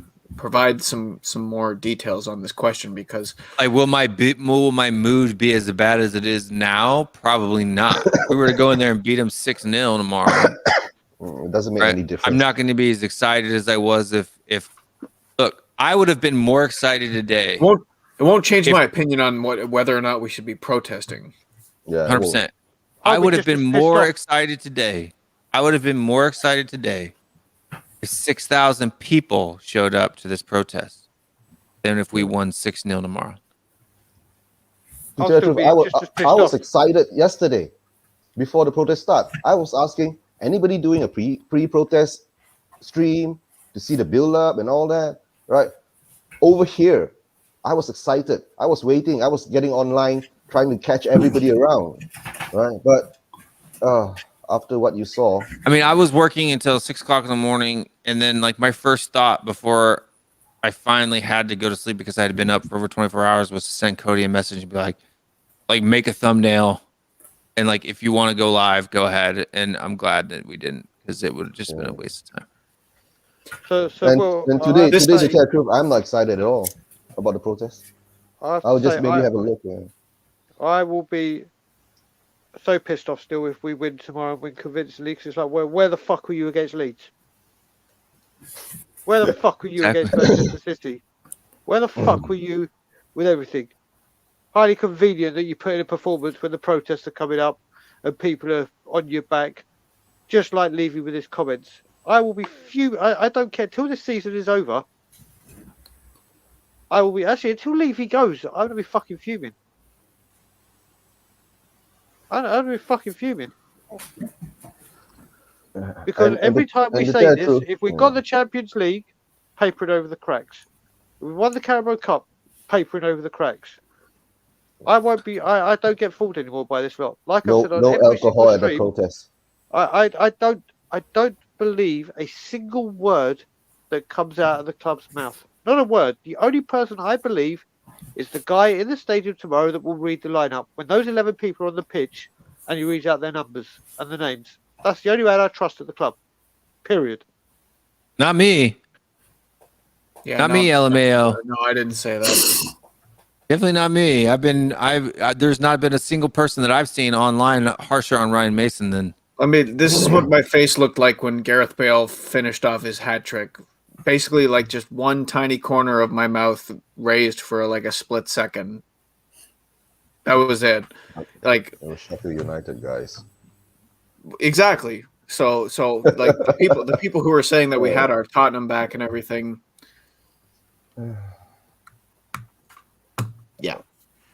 Talking about that. It's done. Yeah, On that note, sorry guys, I'm just going to say I have to go. I'm struggling to keep my eyes open. So guys, listen, always a pleasure being with you guys. I can't wait for 24 hours to do the same thing, and hopefully, let's just say we can actually talk about the game. I just have something to say. Yeah, hopefully we can talk about the game. Yeah, because hopefully there'll be more people that protest, if there is a protest. But let's just hope there's something to lighten the mood tomorrow. Well, yeah, no, I don't doubt that, LMAO. There are Benison's channel being as large as it is attracts every breed across the. Maybe they should take the alcohol out of the protest. Because once the Look, I'm not alcohol upset about people. Yeah, I'm going to say, like I said, good night, guys. And Hey, good night, Brian. comment. Mike Take care, Pepper, man. love you too, man. Mike On the way, Pepper plug your channel, Yeah. mate. It's Plug your incredible. channel before you go. Plug your channel before Tottenham away, please come and join us. I know that Will has it at the bottom of his channel. You can just click to find our link.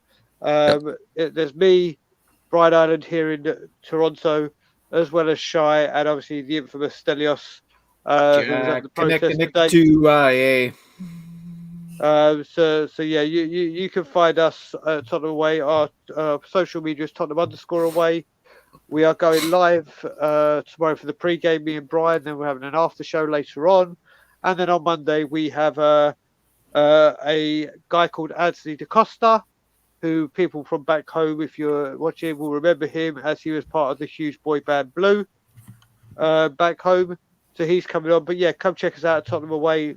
Like, share, subscribe. Your views are always very, very important to us. Your opinion, everyone has an opinion. Obviously, me and Stel are very, very strong on our stance to leave you out, but everyone is welcome.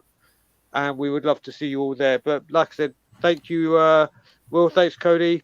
Eugene and Abdul, always a pleasure. And I will see you guys tomorrow. And I'll just end off with na na na na na na na na na. We want Levy out, Levy out. We want Levy out. Na na na na na na na na na. So guys, have a good one. See you later. Take care, man. See you. Bye bye. Take care, bro. Score predictions tomorrow? 2-2. 2-2? Yeah, I think Wolves is somehow like our bogey team, right? I don't doubt that.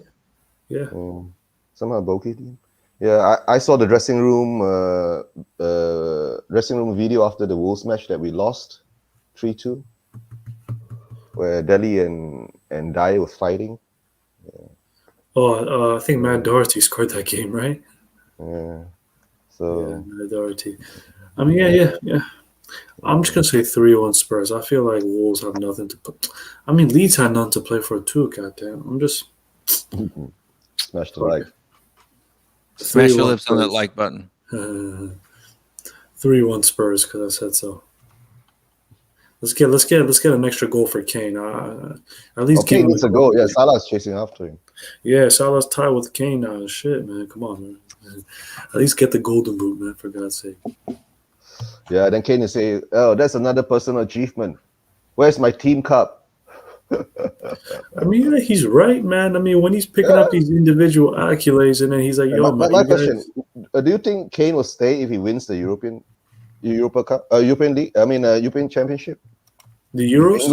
England wins it. Yeah. Oh, the Euros? Yeah, the Euros. Yeah. Then he'll get his team cup. I still think. I think he has his mind made up. I think he's been kind of thinking about this for years now, and I feel like he's kind of reaching, like the end of the crossroads, and it's just time for him to like. I think his hope came up when Mourinho came in, and that sunk. So I guess if now you're we kind of find a manager. If you're Kane, like you're constantly getting disrespected, like online. People are, you have these little slide digs. Like when today I was on this Rising Ballers Instagram channel, and then Luke Thomas at 19 years old won his FA Cup, and there's like, oh, he has more trophies than ... And, the whole comment section is like Harry Kane. And it's like you have all these pundits on Sky Sports, and everybody is constantly telling this guy to leave Spurs. And, you even have a lot of pundits that are starting to say, like, if he stays at Tottenham, they're going to start to look at him differently. So it's like, damn if you do, damn if you don't. If you stay at Tottenham, you're going to get criticized for the lack of ambition for your own self. And then you have to push out. You have to add in a transfer request. You have to go to a team that has the same ambition as you, that wants to achieve similar things. So, I mean, if you're Kane, like you have to leave at this point. It's just you've done all. But do you think Kane will have the balls to go and stand up to Levy and demand things? Right. Honestly, I think he will. I think right now he's already talking with Daniel Levy. I think that Daniel Levy knows that Kane wants to leave. Let me just say that. I feel like they both know. And, the more hardball Daniel Levy's, his whole, because Daniel Levy comes out with statements saying that, doesn't matter what transfer amount comes in, what amount comes in, Harry Kane is not leaving, I'm basically keeping him hostage. I believe, right, if the price was right, Levy will sell him. 100%. He's just saying that because because surely sell him. If you're Daniel Levy, you can't come out and say, listen, man, 80 million Harry Kane's yours. You can't say that. You have to try to get as much money as possible. But, if you're Harry Kane, you have to leave. I mean, what more do you have to accomplish at Spurs? You can't accomplish anything. You're not winning no trophies. The fact that you're getting older, our team is getting older, and our team's getting shittier. Teams around you are strengthening. You have Leicester. Roman came out with 150 million. I tell you, he'd be gone. Exactly. They're probably going to get like a Haaland or a top striker. Gotta interrupt. Yeah. All's fair in love and war. So I snuggle up close to the shell I'm living in. And if I let you in, another round begins. No, I'm spinning in a vicious cycle. I'm scared of doing something I'll regret. Maybe this is right, but I'm That's how I feel about Tottenham. Silhouette. What if you're everything I need? A fire in my heart, the air I breathe. What if I'm incomplete without you by my side? It's Spurs for you, man. What if? Right? It's always a what if with us. Yeah. It is, and Thank you, Harris Heller and Stream Beats, for the DMCA free music. Okay, so let me ask you this: if you're Daniel Levy, let's forget about the external factors in terms of fans wanting to sever your head from your body. If you're Daniel Levy, does it make sense to sell Harry Kane this summer? No, Eugene. If the price is right. What's the right price? If you want to admit that you failed, that's your only option. I think for me, I'll put myself out there. I think if I could get 125 million for Kane right now, I would take it. I would take it too. Yeah, I'll take it. I said Harry Kane. I honestly believe if you get And let you the get poor above guy go 110. and win something. personally, I think if you get above Will? 110, you should take it. And Wayne, I could think of a lot better songs. That's a good one, but I can think of a lot better songs to really express my feelings. But I'd get a copyright strike on my channel. So, Yeah. Yeah. that was the best one that I 125 could find. large, Will. Oh no, it's This more than summer large. for Harry Kane. 100, If you're Daniel 125, Levy, mega large. forget all the Mega large. forget how you're going to reinvest the money or reinvest it Oh, into no, your pocket. yeah. However you want to do it. Would you sell If that Harry 125 million is going back into the club, then I would say yes. Kane? But if you're saying just sell them, no. If you're the chairman, right? If you're the chairman and someone's like, "Hey, I'm going to give you 90 million," and you're just like, okay, but then they're like, "No, I want to give you 125," and you're like, "Well, do you take it?" Because I think Harry Kane is one bad season away from being worth like 65 million. Yeah. For sure. 100%. And I Well, think it's it's a not lot. the It's based getting on his every age. One bad thing is, injury like- away from it. From Yeah. being That's worth it. less. let's hypothesize here. Harry Kane's he's in his age 28 season right now. He's going to turn 28 soon. Yeah. July. No, he's 27 right now, isn't he? Yeah, he turned 28 July. Oh, July, you said. Okay. Okay, so he's about to turn 28. So any club that you sell to is probably going to want to lock down Harry Kane to a 5-year contract. That means Harry Kane will be well and truly past his prime by the time that contract runs out. He'll be turning 33, right? So if Harry Kane's career trajectory mirrors that of the average footballer, average star footballer even, right? You're probably getting like 2 years of prime Harry Kane, and then you're getting consecutive years of decline.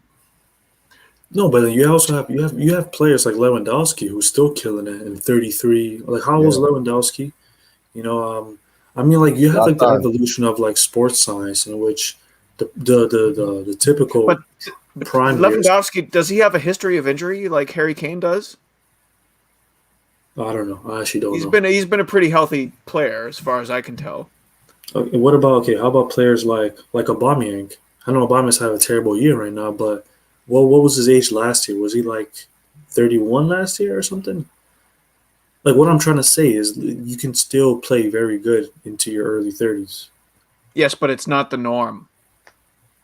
No, It's not not the the norm. normal. It's not the norm. So you'd be gambling. What I'm saying is that right now, if you sold Harry Kane, he's 28. He's essentially 28. So whoever you're selling him to is likely, and we're saying likely with quotations because Kane has his injury demons, right? You've got, I would say, maximum 2 years of prime Harry Kane, followed by a steady decline after that. If we hold on to Harry Kane one more year, now we're selling a product that only has 1 year of prime performance left in him, followed by 4 years of decline. So you see what I'm saying? Like, basically, now is kind of like it's the last time that we could sell Harry Kane for a top price. For premium price, yeah. Okay, Yeah. right now with Harry Kane, we're Europa League. We're like gonna end up like 5th or 6th, right? Without Harry Kane, where do we end up? And that gap in terms of where we're gonna end up and where we would have ended without Harry Kane, do you think that's like 60 million pounds worth?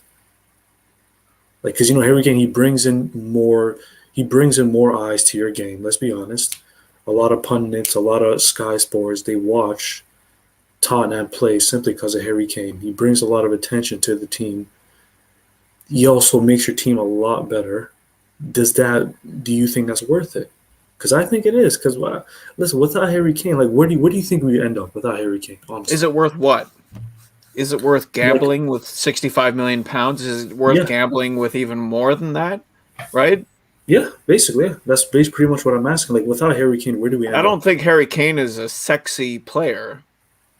No, As but much Harry as Kane, he doesn't huge. like, he scores lots of goals. Don't get me wrong. Harry Kane fills up the stat sheet, but it's not like that many times in a season that he does something spectacular, right? He's not really known for being like a highlight reel player, right? I can think of the one goal against Palace this year is one that stands out. Yeah, like he's not a glamour player, but like Harry Kane, like his name holds weight. He has a stature. He's like let's be honest, he is like the figurehead of the England national team. If you think of one player that represents the England national team, it is the captain, Harry Kane. Harry Kane goes as far. I mean, the England national team goes as far as Harry Kane takes them. Let's be honest. He is, and on top of that, you're playing in England too.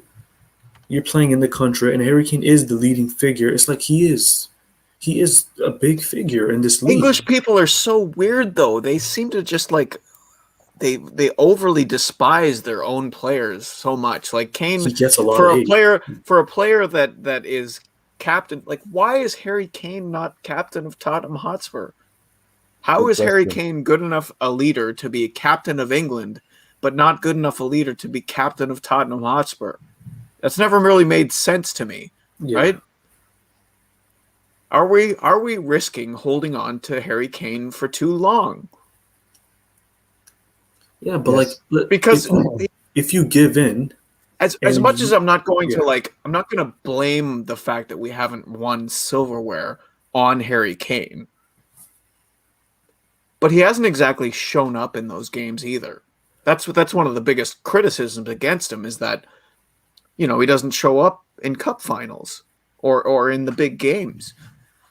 I think it's a lack of service. I think people put, extra, like more expectations. I think he's held to a higher regard, a higher standard than a lot of players in his position. I think if you go to any other big team, whoever their best player is, if he doesn't step up, there's still a load of players that will step up. If you go to Man City, Kevin De Bruyne hasn't stepped up in some big moments.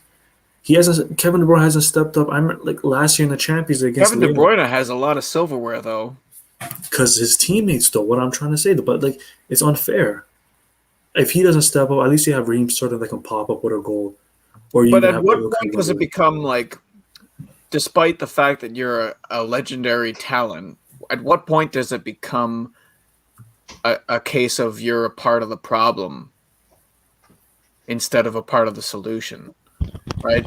And just for anybody in the chat, anybody that's watching, fucking love Harry Kane. I love Harry Kane. I don't want Harry Kane to leave. I'm just playing devil's advocate here.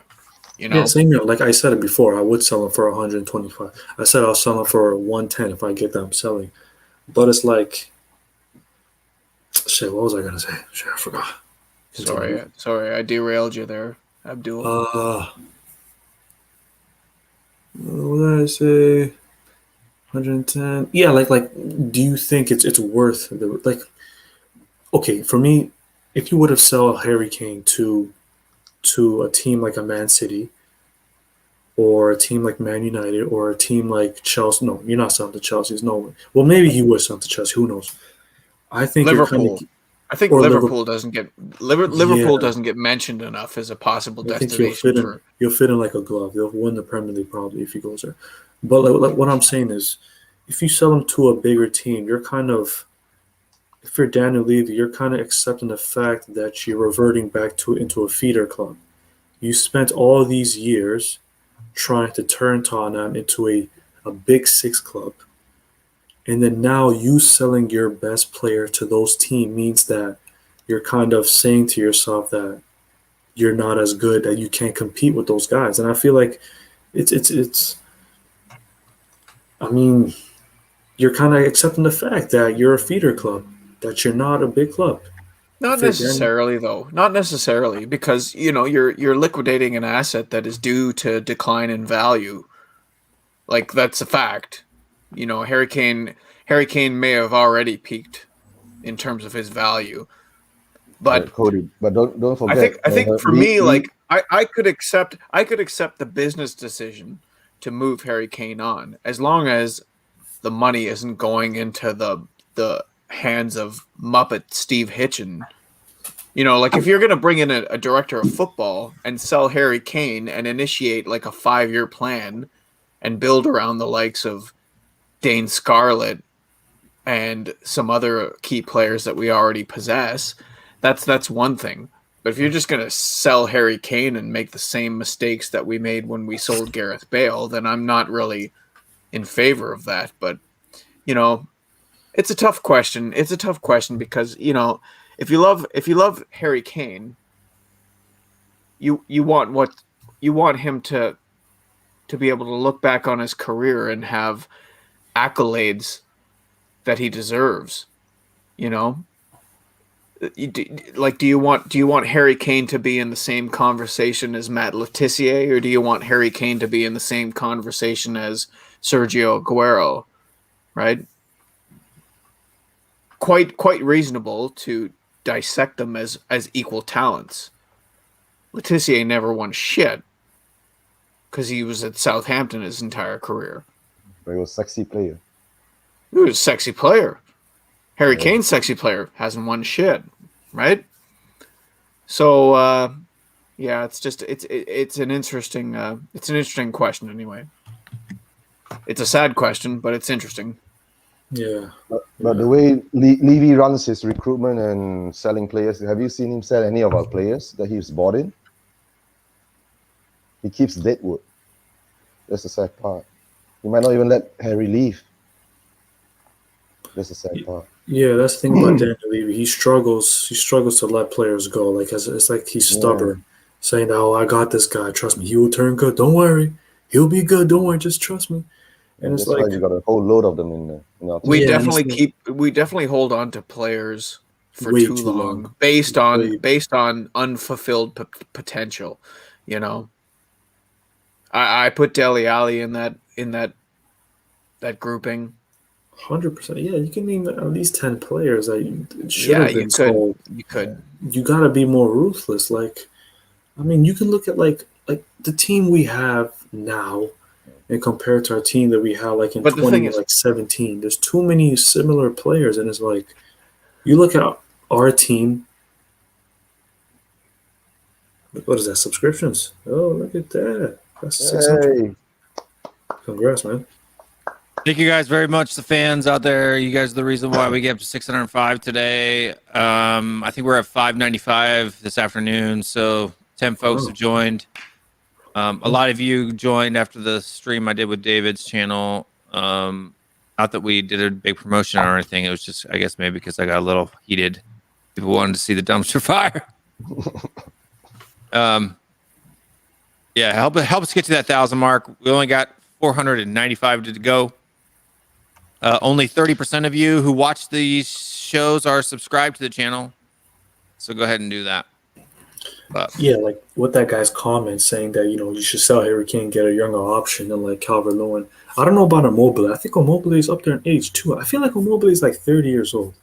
But like I understand what the guy is saying. Sell Harry Kane, get a younger striker, and invest that money into the defense. It's definitely a smart idea. Invest our money into the defenses part is the questionable part. Yeah, that's like he just. I don't feel like you don't even really need to you don't even need to sell Harry Kane. I just feel like if you just sell the players you're supposed to sell, that's the thing. You know, you gotta. But like the players you're supposed to sell, I've been playing this game with people that I stream with, keep or sell. Right, we've got a 25-man squad, first team squad, and so far, the number of players that people would keep is in the single digits, like less than 10. And when you think about it, okay, so now we're in a COVID market, right? We've got Euros, also kind of fuddling up business.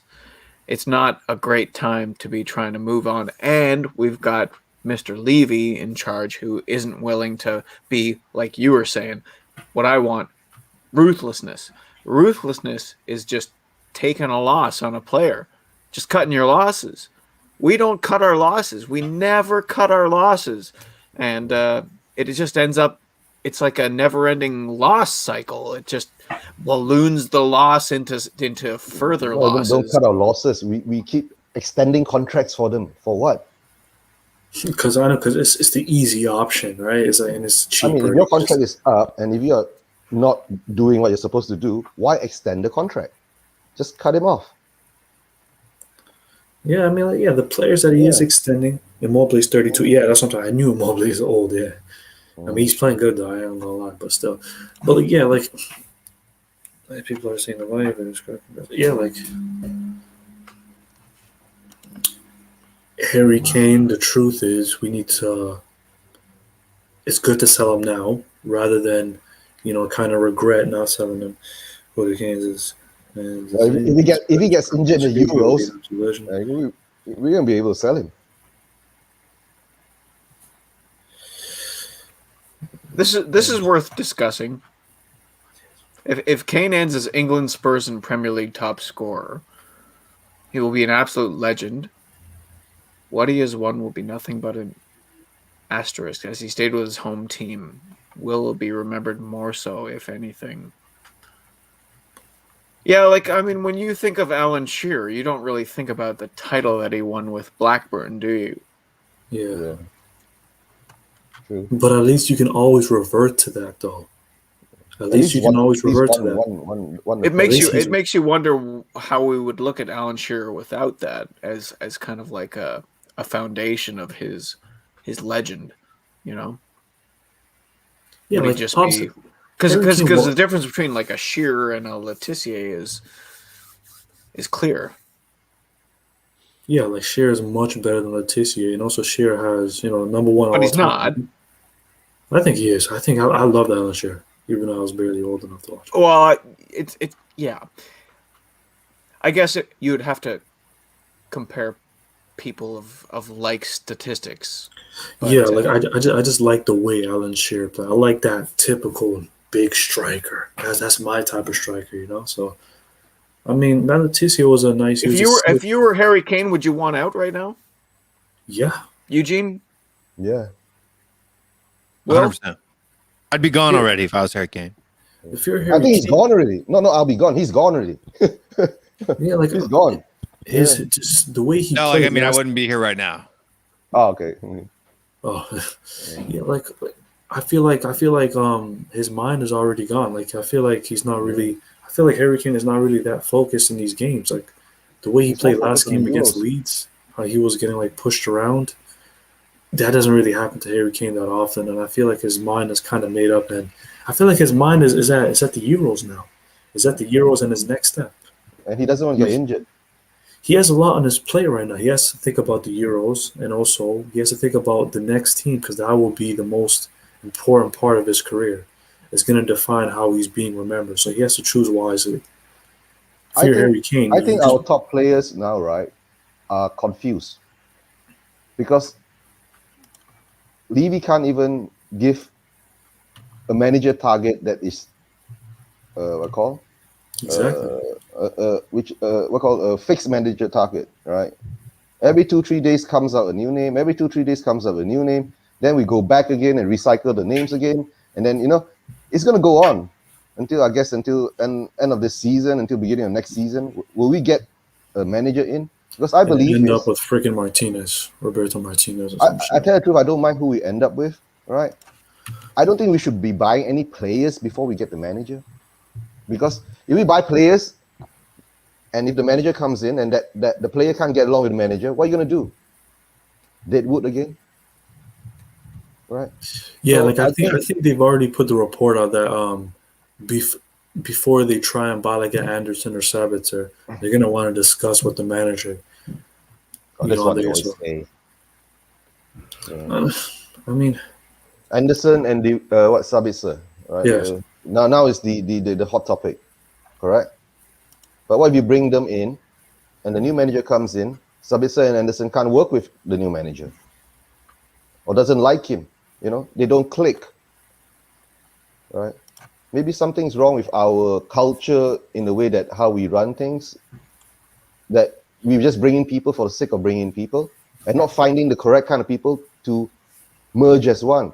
Maybe like why Leicester is so successful is because they have the good recruitment system and all that, and maybe the manager picks who he wants, and like, okay, I like this player, I've spoken to him, right? He's got the right attitude, right? And I don't think he'll change. He's honest, right? He's not like in for the glamour.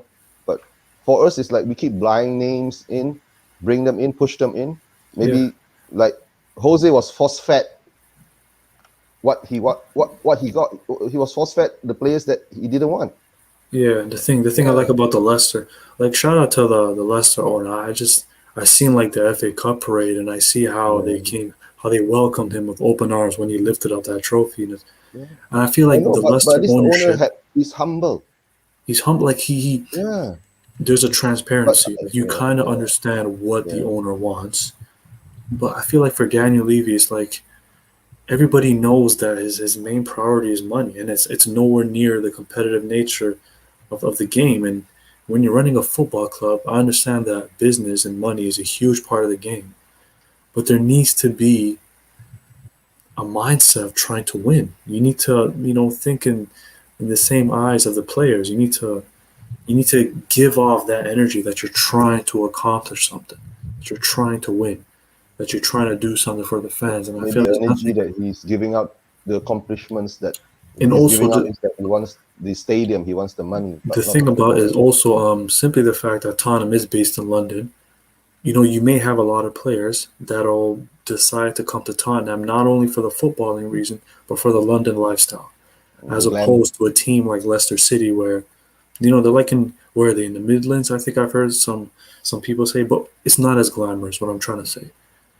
And I think that there was I read a story in which Sir Alex Ferguson, whenever he was recruiting players, a lot of times he wouldn't really recruit players from Paris or from Bayern Munich. He would go to Stuttgart, these teams, these players who are used to not living in, the big glamorous city. So when they do come to Manchester, being that it's not London, they're kind of already used to living, I'm not going to say a more boring lifestyle, but, not a nice fancy life, because they're kind of used to playing in Stuttgart I think they are. So Alex was looking for more players with grounded. He was looking for characters, characters that will fit into the dressing room, and more family players, where your focus is more on the football and your family instead of thinking of you're playing PlayStation the whole night or going up to clubs to party. Right, and get all the glamour things in. And that's why a player like Di Maria didn't work out for Manchester United. Yeah. A huge part of the reason was because of him living in Manchester. He hated it over there. Yeah. But again, when you're a team like Tottenham and when you are in London, in a beautiful city, you may have a lot of players that'll decide to come there for a lot of the wrong reasons. I don't want to put any fingers out there, but maybe somebody like Ndombele. Was a Tottenham project? Was that really his main priority when he signed here, or was it the fact that listen, Tottenham is a huge team. It looks good on his CV. Yeah, you have a career. Exactly. That's what I'm trying to say, and he'll have a great time living over here too, right? In London. So. And he came from Lyon, right? Exactly. Lyon is a beautiful city too. Right, it's not a nightlife city. Is it a fashion city? I'm pretty sure Lyon is a it's a nice city. Vibrant, right? It's not like as if he's living in I don't know what's in I don't know Metz or some shit. I don't know. He was playing in a nice city, and he came over to Tottenham. It was also a very nice city, and I feel like the footballing reason was not his main.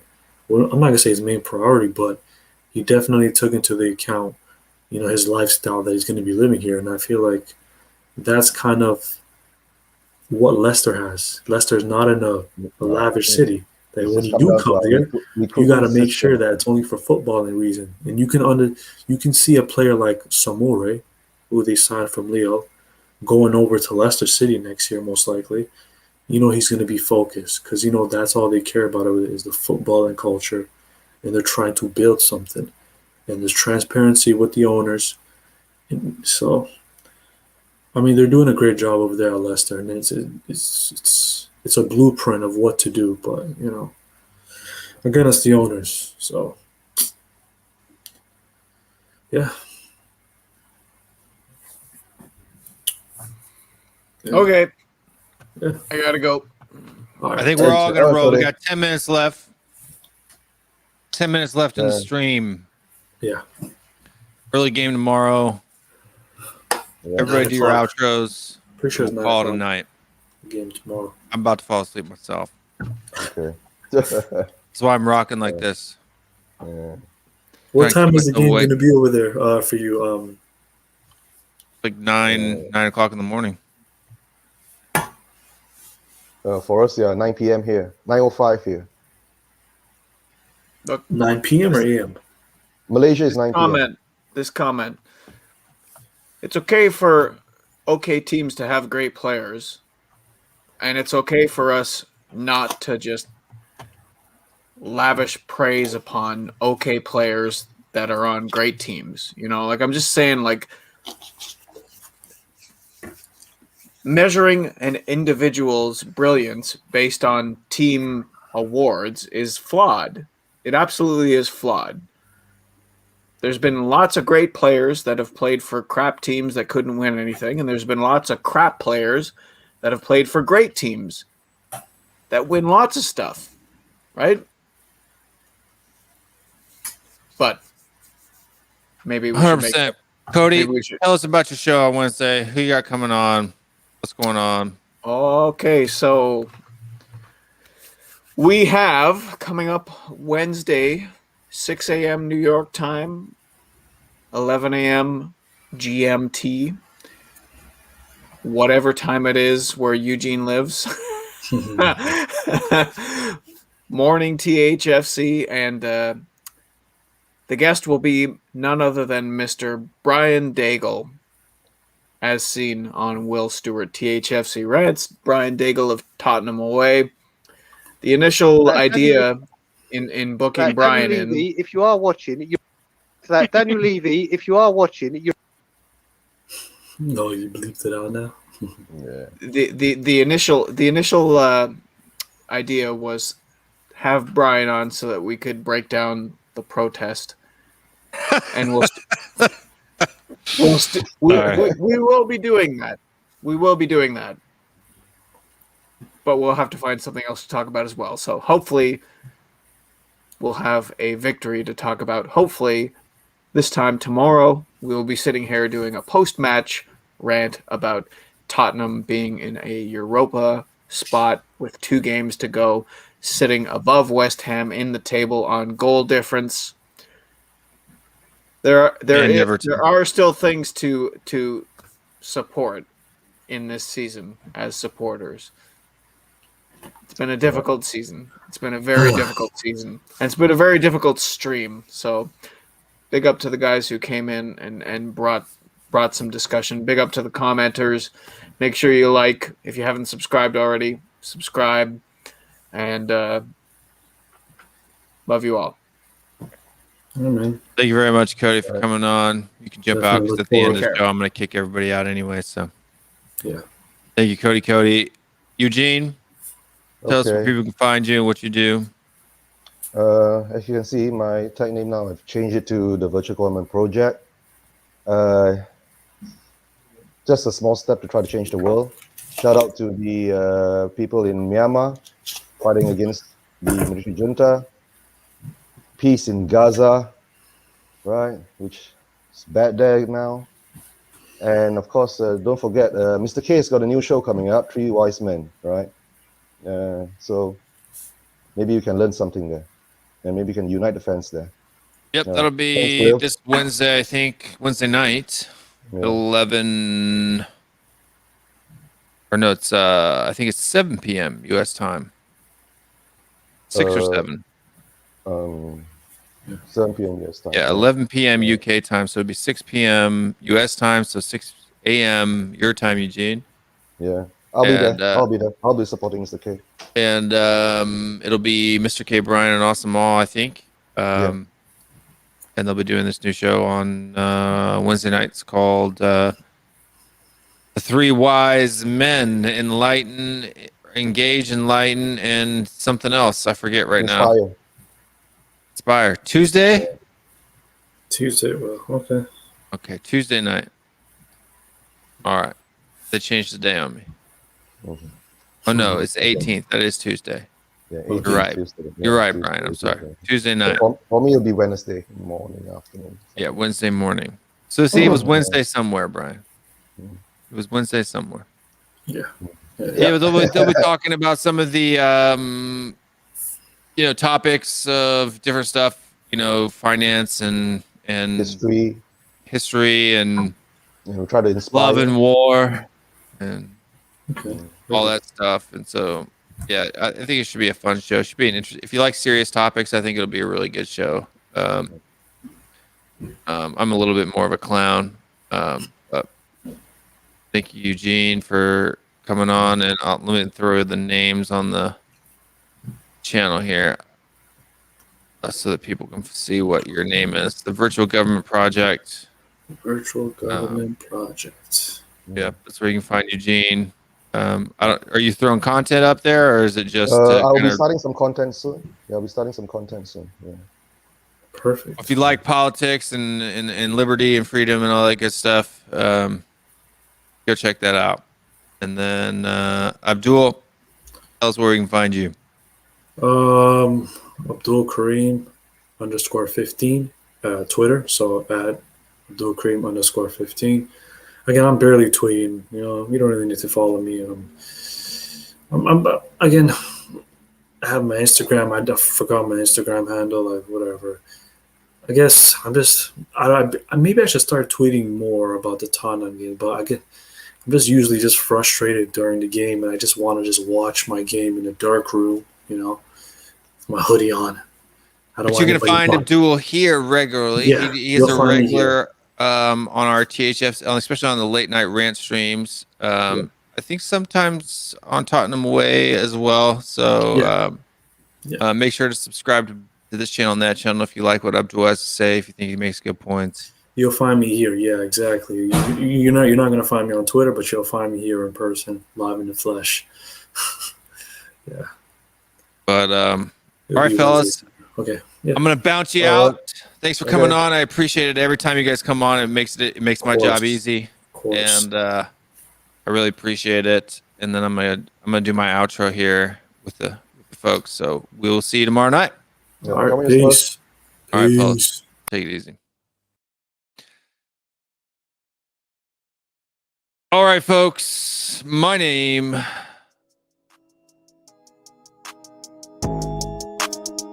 Will Stewart, THFCRants. This has been a bit of a downer one. I know. But I appreciate you guys hanging in with us. I'm a little fired up. I'm a little heated up because I'm passionate about what we do. Thank you guys very much for watching and being a part of the channel and being part of the crew. I really appreciate it more than you guys know. And we'll see you guys tomorrow night, 10 p.m. Eastern Time, 3 a.m. UK GMT time for another post-match THFC rant. Make sure to like, subscribe, share the video with a friend. Check us out at our Patreon if you want to help support the cause. And also, if you want to get yourself some fun THFC Rants merchandise, that's the link there. They're both in the description below. And you can do that. But I hope we get 3 points tomorrow. My prediction is going to be 2-2. And yeah, folks, it's